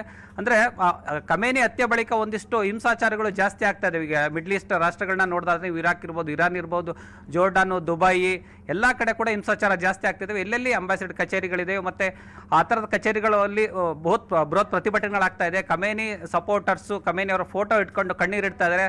ಅಮೆರಿಕ ಈಗ ಏಕಾಏಕಿ ಏನೋ ಇಸ್ರೇಲ್ ಬೆನ್ನಿಗೆ ನಿಂತುಬಿಟ್ಟು ಈ ರೀತಿ ಏಕಾಏಕಿ ನುಗ್ಗಿ ಹೊಡೆದಿರ್ತಕ್ಕಂಥದ್ದು, ನೂರಾರು ಜನಗಳನ್ನ ಹತ್ಯೆ ಮಾಡ್ತಕ್ಕಂಥದ್ದು ಖಂಡನೀಯ. ಇದು ನಾವು ವಿಶ್ವಸಂಸ್ಥೆಗೆ ದೂರು ಕೊಡ್ತೀವಿ ಅಂತ ಇದ್ದಾರೆ. ಇದು ಮಾನವ ಹಕ್ಕುಗಳ ಉಲ್ಲಂಘನೆ ಆಗಿದೆ. ಯಾಕೆ ಈ ರೀತಿ ಹತ್ಯೆ ಮಾಡ್ತಾ ಇದೆ ಅಂತಕ್ಕಂಥದ್ದು ಏನೋ ಖಮೇನಿ ಸಪೋರ್ಟರ್ಸ್ ಮತ್ತು ಮಧ್ಯಪ್ರಾಚ್ಯ ರಾಷ್ಟ್ರಗಳು ಒಂದಿಷ್ಟು ಅಮೆರಿಕದ ವಿರುದ್ಧ ತಿರುಗಿ ಬೀಳ್ತದೆ. ಸಾಕಷ್ಟು ಕಡೆ ಏನೋ ಡ್ರೋನ್ ದಾಳಿ ಆಗ್ತಾ ಇದೆ. ಮತ್ತು ಇರಾನ್ ಸುಮ್ಮನಿಲ್ಲ. ಇರಾನ್ ಏನು ಮಾಡಿದೆ, ಈ ಖಮೇನಿ ಹತ್ಯೆ ಆದಮೇಲೆ ಬ್ಯಾಲಿಸ್ಟಿಕ್ ಮಿಷನ್ ಅಂದರೆ ಖಂಡಾಂತರ ಕ್ಷಿಪಣಿಗಳನ್ನು ದಾಳಿಯನ್ನು ಮಾಡ್ತಾ ಇದೆ. ಅಂದರೆ ತನ್ನ ಮಧ್ಯಪ್ರಾಚ್ಯದಲ್ಲಿ ಇರ್ತಕ್ಕಂಥ ಅಮೆರಿಕದ ಸೇನಾ ನೆಲೆಗಳು, ಈ ಕುವೈತ್ ಮೇಲೆ ದಾಳಿಯಾಗಿದೆ, ಏನೋ ಖಂಡಾಂತರ ಕ್ಷಿಪಣಿಗಳನ್ನ ಹಾರಿಸಿದೆ ಅಂತಕ್ಕಂಥ ವರದಿ ಬರ್ತಾ ಇದೆ. ಹಾಗೆ ಎಲ್ಲೆಲ್ಲಿ ಬೇರೆ ಬೇರೆ ಕಡೆ ಎಷ್ಟೆಷ್ಟು ದೂರ ಅಂದರೆ ಇಸ್ರೇಲ್ ಬಳಿ ಅಂತಹ ಏನೋ ಇರಾನ್ ಬಳಿ ತುಂಬ ಅಂತಹ ಅತ್ಯಾಧುನಿಕ ಅಸ್ತ್ರಗಳೇನು ಇಲ್ಲ ಕಂಪೇರ್ ಟು ಅಮೆರಿಕ, ಅದು ಅಸಾಧ್ಯ ಯಾವತ್ತಿಗೂ ಕೂಡ. ಹಾಗಾಗಿ ಮಧ್ಯಪ್ರಾಚ್ಯ ರಾಷ್ಟ್ರಗಳಲ್ಲಿ ಅಮೆರಿಕ ಎಲ್ಲೆಲ್ಲಿ ತನ್ನ ಸೇನಾ ನೆಲೆಗಳಿದೆ, ಅದು ಏನೋ ವಾಯುನೆಲೆ ಇರ್ಬೋದು ಅಥವಾ ನೌಕಾನೆಲೆ ಇರ್ಬೋದು ಅಥವಾ ಇನ್ನು ಅಂದರೆ ಅಣ್ವಸ್ತ್ರ ಕೇಂದ್ರಗಳು ಎಲ್ಲೆಲ್ಲಿದೆ ಆ ಥರದನ್ನ ಟಾರ್ಗೆಟ್ ಮಾಡಿ ಇರಾನ್ ಈಗ ದಾಳಿ ಮಾಡ್ತಾ ಇದೆ. ಹಾಗಾಗಿ ಯುದ್ಧ ಬೆಳಗ್ಗೆಗೆ ಕಂಪೇರ್ ಮಾಡಿದ್ರೆ ಈ ಮಧ್ಯಾಹ್ನದ ಹೊತ್ತಿಗೆ ಸ್ವಲ್ಪ ಅತಿರೇಕಕ್ಕೆ ಹೋಗಿದೆ. ಸಾಕಷ್ಟು ಪ್ರದೇಶಗಳನ್ನ ಏನೋ ಇರಾನ್ ಎಂಬಸಿ ಒಂದು ಟ್ವೀಟ್ ಮಾಡಿದೆ ಅಂತ, ನಾವು ಅಮೆರಿಕದ ನೆಲೆಗಳ ಮೇಲೆ ದಾಳಿ ಮಾಡಿದ್ವಿ, ಸಾಕಷ್ಟು ಯೋಧರನ್ನ ಹೊಡೆದಾಕಿವಿ ಅಂತಕ್ಕಂಥ ಒಂದು ಟ್ವೀಟ್ ಮಾಡಿದೆ. ಆದರೆ ಅಮೆರಿಕ ಇಲ್ಲ, ನಮ್ಮ ಯೋಧರಿಗೆ ಏನೂ ಆಗಿಲ್ಲ, ನಾವು ಸಮರ್ಥವಾಗಿ ಇರಾನ್ನ ದಾಳಿಯನ್ನು ಎದುರಿಸ್ತಾ ಇದ್ದೀವಿ, ಯಾವುದೇ ಕಾರಣಕ್ಕೂ ನಾವು ಹಿಂದೆ ಸರಿಯೋ ಪ್ರಶ್ನೆ ಇಲ್ಲ ಅಂತ ಟ್ರಂಪ್ ವಾರ್ನಿಂಗ್ ಕೊಡ್ತಾ ಇದ್ದಾರೆ. ಆದರೆ ಇಸ್ರೇಲು ಪದೇ ಪದೇ ಒಂದೊಂದು ಅಟ್ಯಾಕ್ ಆದಾಗ ಕೂಡ ಒಂದೊಂದು ಮೀಡಿಯಾ ಮೂಲಕ ಒಂದೊಂದು ಟ್ವೀಟ್ ಮಾಡ್ತಾ ಇದೆ. ಇರಾನು ನಾನು ಅಮೆರಿಕಕ್ಕೆ ತಕ್ಕ ಉತ್ತರ ಕೊಡ್ತಾ ಇದ್ದೀವಿ, ನಾವು ಹಿಂದೂ ಸರಿಯಾದ ಪ್ರಶ್ನೆನೇ ಇಲ್ಲ ಅಂತಿದೆ. ಆದರೆ ಅಮೆರಿಕ ಇರಾನ್ನ ಯಾವುದೇ ದಾಳಿಯನ್ನು ಒಪ್ಕೊಳ್ಳೋಕ್ಕೆ ಸದ್ಯಕ್ಕೆ ತಯಾರಿಲ್ಲ. ಹೇಳ್ತಾರೆ, ನೀವೆಷ್ಟು ಕಂಟಿನ್ಯೂ ಮಾಡ್ತೀವಿ ಅದ್ರ ಡಬಲ್ ನಾವು ಕಂಟಿನ್ಯೂ ಮಾಡ್ತೀವಿ ಅಂತಕ್ಕಂಥದ್ದು ಎಚ್ಚರಿಕೆ ಕೊಡ್ತಾನೆ ಇದ್ದಾರೆ. ಮತ್ತು ಮಧ್ಯಪ್ರಾಚ್ಯ ರಾಷ್ಟ್ರಗಳಲ್ಲಿ ಬಹುತೇಕ 7-8 ರಾಷ್ಟ್ರಗಳಲ್ಲಿ ಬಹುತೇಕ ನಗರಗಳೇನಿದೆ, ನಗರಗಳು ಎಲ್ಲೆಲ್ಲಿ ಅಟ್ಯಾಕ್ ಆಗ್ತಿದೆ ಅಲ್ಲೆಲ್ಲ ಸಾಕಷ್ಟು ಪ್ರಮಾಣದಲ್ಲಿ ನಾಶ ಕಂಡು ಬರ್ತಾ ಇದೆ. Arun, thank you doctor Ramesh ಡೀಟೇಲ್ಸ್ಗೆ. ಇನ್ನು ಈ ಯುದ್ಧದಲ್ಲಿ ಸಿಲುಕಿಕೊಂಡಿದ್ದಾರೆ ಸುಮಾರು 70 ಜನ ಕನ್ನಡಿಗರು. ದಾವಣಗೆರೆ, ಚಿತ್ರದುರ್ಗ, ಬಳ್ಳಾರಿ ನಿವಾಸಿಗಳು ಸಿಕ್ಕಾಕೊಂಡಿದ್ದಾರೆ. ದುಬೈನಲ್ಲಿ ಸಿಲುಕಿದ್ದಾರೆ ಬಳ್ಳಾರಿಯ 35 ಜನ. ಪ್ರವಾಸಕ್ಕೆ ಹೋದಂತವರೇ ಬಹುತೇಕ ಜನ ಕನ್ನಡಿಗರು ಸಿಕ್ಕಿ ಹಾಕಿಕೊಂಡಿದ್ದಾರೆ. ಯುದ್ಧದ ಪರಿಣಾಮ ಕನ್ನಡಿಗರ ಮೇಲೆ ಬೀರಿದೆ. ದಾವಣಗೆರೆ, ಚಿತ್ರದುರ್ಗ ಮತ್ತು ಬಳ್ಳಾರಿ ಮೂಲದ ನಿವಾಸಿಗಳು. ಬಳ್ಳಾರಿಯ 35 ಜನ ಹೋಗಿದ್ರು ಟೂರ್ಗೆ, ದುಬೈನಲ್ಲಿ ಸಿಕ್ಕಾಕೊಂಡಿದ್ದಾರೆ. ದಾವಣಗೆರೆಯ 15 ಜನ ಬೇಡ್ಕೊಳ್ತಾ ಇದ್ದಾರೆ ಪಾಪ ಅವರೀಗ ಬೇಗ ವಾಪಸ್ ಕರೆಸ್ಕೊಳ್ಳಿ ಅಂತ ನಮ್ಮ ಅಳಲನ್ನ ತೋಡಿಕೊಳ್ತಾ ಇದ್ದಾರೆ. ಯಾಕಂದ್ರೆ ಅಲ್ಲಿ ಪರಿಸ್ಥಿತಿ ಆ ರೀತಿಯಾಗಿದೆ. ಅಪ್ಡೇಟ್ಸ್ ಮೇಲೆ ಅಪ್ಡೇಟ್ಸ್ ಬರ್ತಾನೆ ಇದೆ. ಯುದ್ಧದ ಭೀಕರತೆ ಕ್ಷಣಕ್ಕೂ ಜಾಸ್ತಿ ಆಗ್ತಾ ಇದೆ. ಫ್ಲೈಟ್ ಎಲ್ಲವೂ ಕೂಡ ಕ್ಯಾನ್ಸಲ್ ಆಗಿದೆ, ಏರ್ ಸ್ಟ್ರೈಕ್ ಆಗಿದೆ. ಸೊ ಹಾಗಾಗಿ ಹೇಗಾದ್ರೂ ಮಾಡಿ ನಮ್ಮನ್ನ ಮತ್ತೆ ನಮ್ಮ ತಾಯ್ನಾಡಿಗೆ ಕರೆದುಕೊಂಡು ಹೋಗ್ಬಿಡಿ ಅಂತ ತಮ್ಮ ಅಳಲನ್ನ ಕನ್ನಡಿಗರು ತೋಡಿಕೊಳ್ತಾ ಇದ್ದಾರೆ. ಸಿಎಂ ಗೃಹ ಸಚಿವರು ಈ ಸಂಬಂಧಪಟ್ಟಂಗೆ ಈಗಾಗಲೇ ಭರವಸೆ ಕೂಡ ಕೊಟ್ಟಿದ್ದಾರೆ. ಸುರಕ್ಷಿತವಾಗಿ ನಾನು ಕರೆದುಕೊಂಡು ಬರುವಂತಹ ಕಾರ್ಯಪ್ರವೃತ್ತರಾಗ್ತೀವಿ. ಇರಾನ್ ಇಸ್ರೇಲ್ ನಡುವೆ ಮಹಾಯುದ್ಧ. ದುಬೈನಲ್ಲಿ ಸಿಲುಕಿರುವ ಬಾಗಲಕೋಟೆ ವಿದ್ಯಾರ್ಥಿ ಧ್ರುವ ಹೊಕ್ರಾನಿ ದುಬೈನಲ್ಲಿ ಸಿಲುಕಿ ಪರದಾಡ್ತಾ ಇದ್ದಾರೆ ಪಾಪ ಅವರು. ದುಬೈನ ಮಿಡಲೆ ಸೆಕ್ಸ್ ವಿವಿಯಲ್ಲಿ MBA ವ್ಯಾಸಂಗ ಮಾಡ್ತಾ ಇದ್ದಾರೆ. ಕಳೆದ 6 ತಿಂಗಳಿಂದ ದುಬೈನಲ್ಲಿ ಧ್ರುವ ಓದ್ತಾ ಇದ್ದಾರೆ. ಸದ್ಯ ಹಾಸ್ಟೆಲ್ ರೂಮ್ನಲ್ಲಿದ್ದಾರೆ. ವಿದ್ಯಾರ್ಥಿ ಧ್ರುವ ಯುದ್ಧದ ವಾತಾವರಣದ ಹಿನ್ನೆಲೆಯಲ್ಲಿ ಹೊರಗೆ ಬರದಂತೆ ಸೂಚನೆಯನ್ನ ಅಲ್ಲಿನ ಸ್ಥಳೀಯ ಆಡಳಿತ ಕೊಟ್ಟಾಗಿದೆ. ಸೊ ಹಾಗಾಗಿ ಸುರಕ್ಷಿತ ಸ್ಥಳದಲ್ಲಿದ್ದಾರೆ. ಬಾಗಲಕೋಟೆ ಮೂಲದ ವಿದ್ಯಾರ್ಥಿ ಧ್ರುವ. ಸೊ ಅವರು ಕೂಡ ಪರದಾಡ್ತಾ ಇದ್ದಾರೆ ಒಟ್ಟಿನಲ್ಲಿ.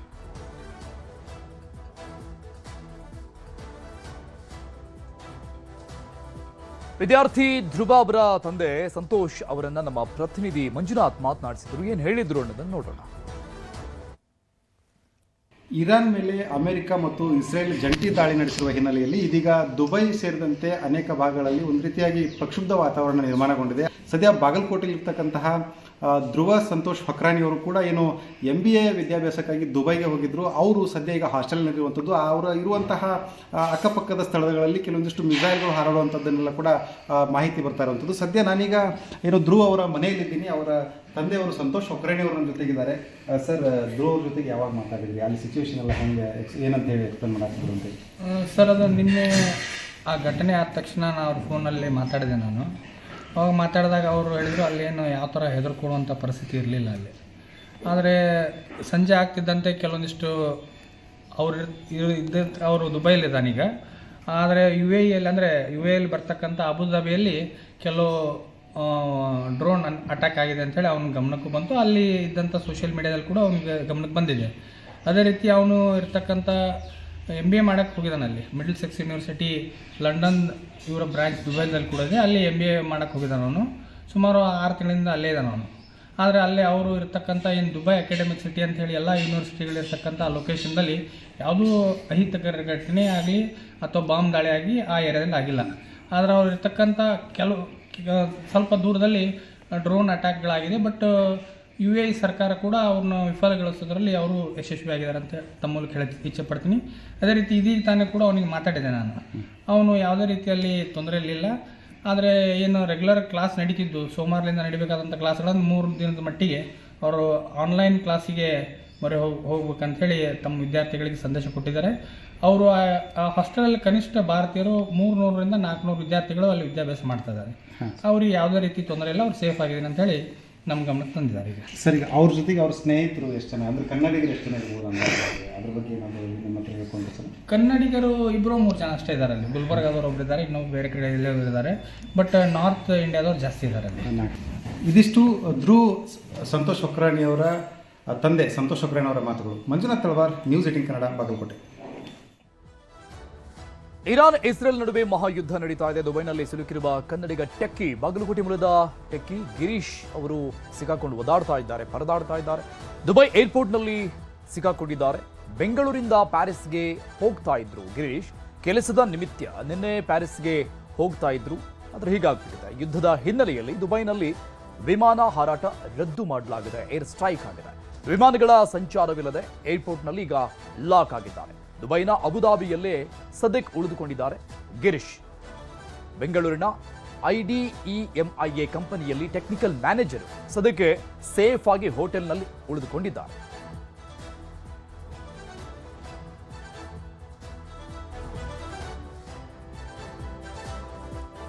ಇರಾನ್ನಲ್ಲಿ ಸಿಲುಕಿದ್ದಾರೆ ಚಿಕ್ಕಬಳ್ಳಾಪುರದ ಮೆಡಿಕಲ್ ವಿದ್ಯಾರ್ಥಿನಿ ಸಯ್ಯಾದಾ ಮಪುರೆ ಸೈನಬ್, 23 ವರ್ಷ.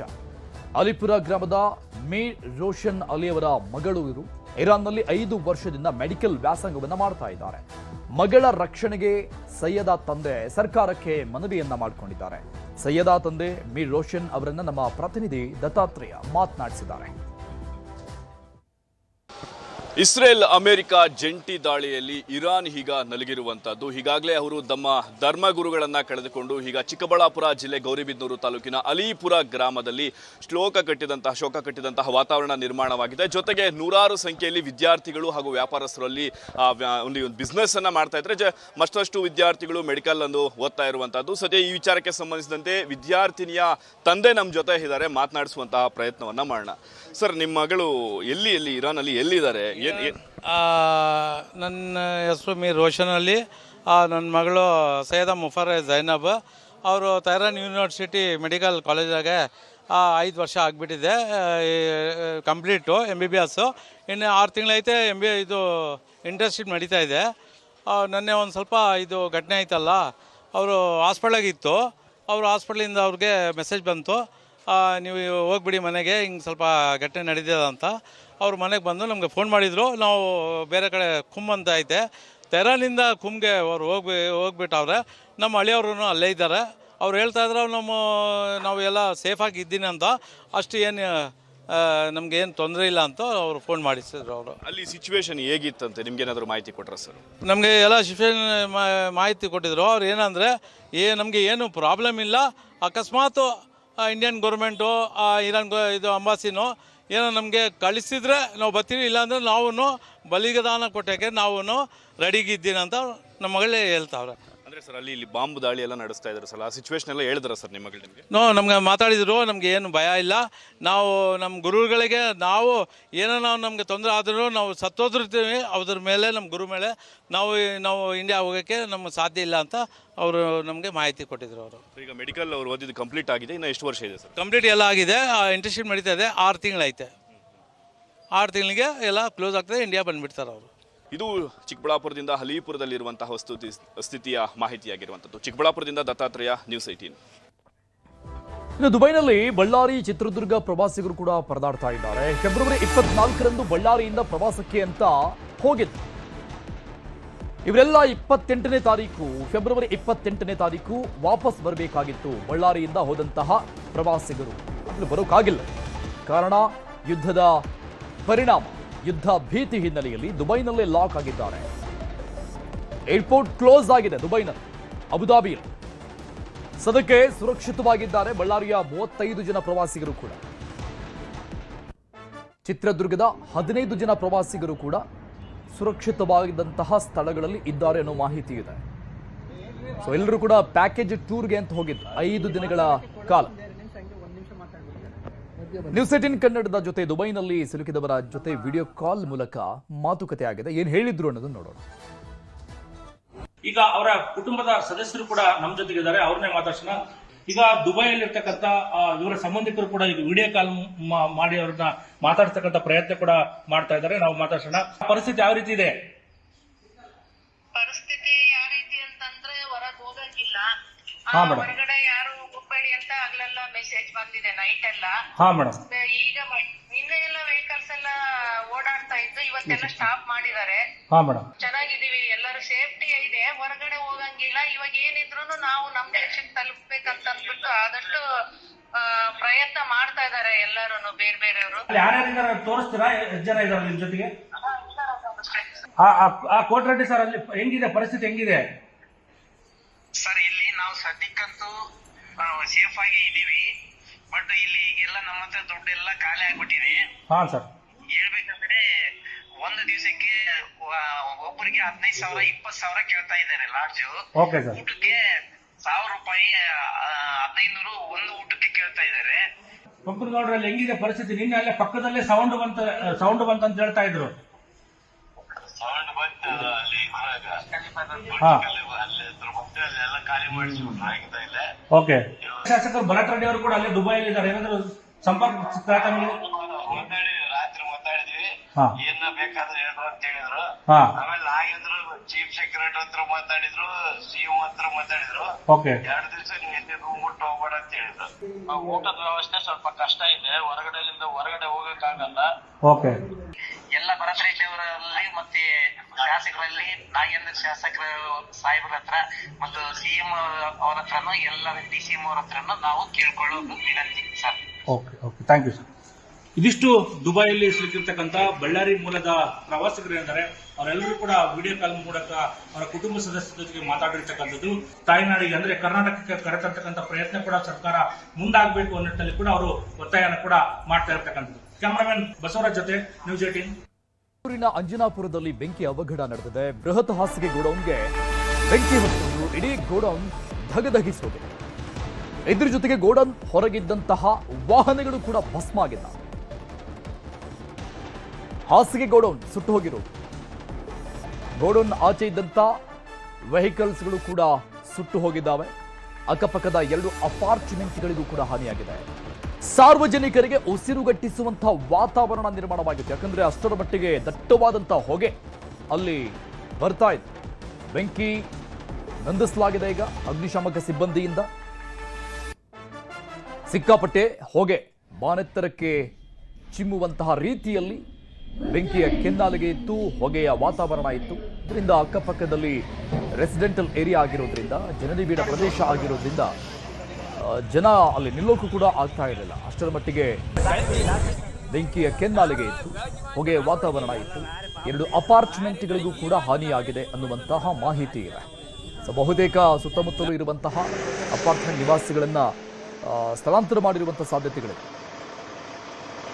ಡೀಟೇಲ್ಸ್ ಕೊಡ್ತಾರೆ ನಮ್ಮ ಪ್ರತಿನಿಧಿ ಪ್ರಗತಿ ಶೆಟ್ಟಿ, ಲೈವ್ನಲ್ಲಿ ಜಾಯ್ನ್ ಆಗ್ತಾ ಇದ್ದಾರೆ. ಪ್ರಗತಿ, ಗೋಡೌನ್ ಸುಟ್ಟು ಕರಕಲಾಗಿರೋದು, ಇದಕ್ಕೆ ಶಾರ್ಟ್ ಸರ್ಕ್ಯೂಟ್ ಅನ್ನುವಂತಹ ಪ್ರಾಥಮಿಕ ಮಾಹಿತಿ ಸಿಗ್ತಾ ಇದೆ. ಇದರ ಜೊತೆಗೆ ಅಕ್ಕಪಕ್ಕದಲ್ಲಿ ರೆಸಿಡೆಂಟಲ್ ಏರಿಯಾ ಆಗಿರೋದ್ರಿಂದ ಎಲ್ಲರನ್ನ ಸ್ಥಳಾಂತರ ಮಾಡಲಾಗಿದೆಯಾ? ಹೇಗೆ ಸದ್ಯಕ್ಕೆ ಪರಿಸ್ಥಿತಿ ಹೇಗಿದೆ? ಅರುಣ್, ಅಂಜನಾಪುರದಲ್ಲಿ ಬೆಳಗ್ಗೆ ಸುಮಾರು 7:45 ಹೊತ್ತಿಗೆ ಅಗ್ನಿ ಅವಘಡ ಆಗುತ್ತೆ. ಅಲ್ಲೇ ಇದ್ದಂತಹ ಒಂದು ದೊಡ್ಡ ಗೋದಾಮು, ಹಾಸಿಗೆಯ ಗೋದಾಮ್ ಅದು. ಆ ಗೋದಾಮ್ಗೆ ಒಂದು ಗೋಡೌನ್ಗೆ ಬೆಂಕಿ ಬಿದ್ದಂತಹ ಕಾರಣ ಇಡೀ ಗೋಡೌನೇ ಸುಟ್ಟು ಕರಕಲಾಗುತ್ತೆ. ತಕ್ಷಣ ಅಲ್ಲಿದ್ದಂತಹ ಸ್ಥಳೀಯರೆಲ್ಲರೂ ಸೇರಿ ಅಲ್ಲಿ ಪಕ್ಕದಲ್ಲಿ ಆ ಗೋಡೌನ್ ಮುಂಭಾಗದಲ್ಲಿ ಒಂದು ರಸ್ತೆ ಹೋಗುತ್ತೆ. ಸೊ ವಾಹನ ಸವಾರರು ಯಾರಾದ್ರೂ ಬರ್ತಿದ್ರೆ ಅವ್ರಿಗೆ ಸಮಸ್ಯೆ ಆಗಬಾರ್ದು ಅನ್ನುವಂತಹ ಕಾರಣಕ್ಕೆ ಮೊದಲು ಹೋಗಿ ರಸ್ತೆಯನ್ನ ತಡೆಗಟ್ತಾರೆ. ಅದಾದ ಮೇಲೆ ಅಲ್ಲೇ ಇದ್ದಂತಹ ಒಂದಷ್ಟು ಗಾಡಿಗಳು ಅಂದ್ರೆ ಬೆಂಕಿ ಹತ್ತುಕೊಳ್ಳೋದಕ್ಕೆ ಶುರುವಾಗುತ್ತೆ. ಅಲ್ಲಿ 4 ಕಾರು ಮತ್ತೆ 1 ಟ್ರಕ್ಕು ಸೇರಿ ಸರಿಸುಮಾರು ಸಾಕಷ್ಟು ವಾಹನಗಳು ಸುಟ್ಟು ಕರಕಲಾಗಿ ಹೋಗ್ಬಿಟ್ಟಿವೆ. ಇಷ್ಟಕ್ಕೆ ಅದರ ಎಫೆಕ್ಟ್ ನಿಲ್ಲುತ್ತೆ ಅಂತ ಅಂದುಕೊಂಡ್ರೆ ಸುಮಾರು 8:30, 8:40 ಹೊತ್ತಿಗೆ ಬೆಂಕಿ ಇನ್ನೂ ವ್ಯಾಪಕವಾಗಿ ಆವರಿಸ್ಕೊಂಡ್ ಬಿಡುತ್ತೆ. ಅಲ್ಲೇ ಪಕ್ಕದಲ್ಲಿ ಇದ್ದಂತಹ ಅಪಾರ್ಟ್ಮೆಂಟ್ ನ ಸ್ಲೈಡರ್ ಗಳಿರ್ತಾವಲ್ಲ, ಈ ಗ್ಲಾಸ್ ಇರ್ತಾವಲ್ಲ, ಈ ಕಿಟಕಿ ಓಪನ್ ಮಾಡುವಂತಹ ಒಂದಷ್ಟು ಸ್ಲೈಡರ್ ವ್ಯವಸ್ಥೆ ಇರುತ್ತಲ್ಲ ಫ್ಲಾಟ್ ಗಳಲ್ಲಿ, ಆ ಫ್ಲಾಟ್ ಗಳೆಲ್ಲವೂ ಕೂಡ ಬೆಂಕಿಯ ಕೆನ್ನಾಲಿಗೆ ಮೆಲ್ಟ್ ಆಗಿ ಗಾಜ್ಗಳೆಲ್ಲವೂ ಕೂಡ ಒಡೆದು ಹೋಗಿರುವಂತದ್ದು. ಕೇವಲ ಒಂದು ಫ್ಲಾಟ್ ಮಾತ್ರ ಅಲ್ಲ, ಅಲ್ಲಿ ಇದ್ದಂತಹ ಸುಮಾರು 178ಕ್ಕೂ ಅಧಿಕ ಮಂದಿ ವಾಸವಾಗಿದ್ರು ಅಪಾರ್ಟ್ಮೆಂಟ್ ಅಲ್ಲಿ. ಹಲವು ಕಡೆಯಲ್ಲಿ ಅದೇ ರೀತಿಯಾಗಿದೆ. ಮನೆಗಳೆಲ್ಲ ಒಳಗಡೆ ಎಲ್ಲವೂ ಕೂಡ ಫುಲ್ ಛಿದ್ರ ಆಗೋಗ್ಬಿಟ್ಟಿದೆ. ಅಂದ್ರೆ ಮಿರರ್ ಗಳೆಲ್ಲವೂ ಕೂಡ ಒಡೆದು ಹೋಗಿದೆ. ಈ ರೀತಿಯಾಗಿ ಸಾಕಷ್ಟು ಸಮಸ್ಯೆಗಳಾಗಿವೆ. ಸೊ ಅವ್ರನ್ನೆಲ್ಲವನ್ನು ಕೂಡ ಈಗ ಅಲ್ಲೇ ಇದ್ದಂತಹ ಅಪಾರ್ಟ್ಮೆಂಟ್ ಅಲ್ಲೇ ಇನ್ನೊಂದು ಬ್ಲಾಕ್ಗೆ ಅವ್ರನ್ನ ಶಿಫ್ಟ್ ಮಾಡುವಂತಹ ಕೆಲಸ ಆಗ್ತಾ ಇದೆ. ಜೊತೆಗೆ ಅಲ್ಲಿ ಇರುವಂತಹ ಅರ್ಧಂಬರ್ಧ ಸುಟ್ಟು ಕರಕಲಾಗಿರುವಂತಹ ಕಾರುಗಳಲ್ಲಿ ಎಲ್ಲಿ ಮತ್ತೆ ಬ್ಲಾಸ್ಟ್ ಆಗುತ್ತೇನೋ, ಅಂದ್ರೆ ಕೆಲವು ಕಾರುಗಳಿಗೆ CNG ಎಲ್ಲ ಬರುತ್ತೆ. ಸೊ ಅದೆಲ್ಲ ಹಿನ್ನೆಲೆಯಲ್ಲಿ ಹತ್ರ ಹೋಗೋದಕ್ಕೂ ಕೂಡ ಅಗ್ನಿಶಾಮಕ ಸಿಬ್ಬಂದಿ ಕೂಡ ಹೆದರ್ತಾ ಇರುವಂತಹ ಚಿತ್ರಣ ಕಂಡು ಬರ್ತಾ ಇದೆ. ಜೊತೆಗೆ ಈಗಾಗಲೇ 6 ಅಗ್ನಿಶಾಮಕ ವಾಹನಗಳು ಅಲ್ಲೇ ಬಿಡು ಬಿಟ್ಟಿರುವಂತದ್ದು, ಸದ್ಯ ಬೆಂಕಿ ನಂದಿಸುವಂತಹ ಕೆಲಸ ಮಾಡ್ತಾ ಇರುವಂತದ್ದು. Arun, thank you.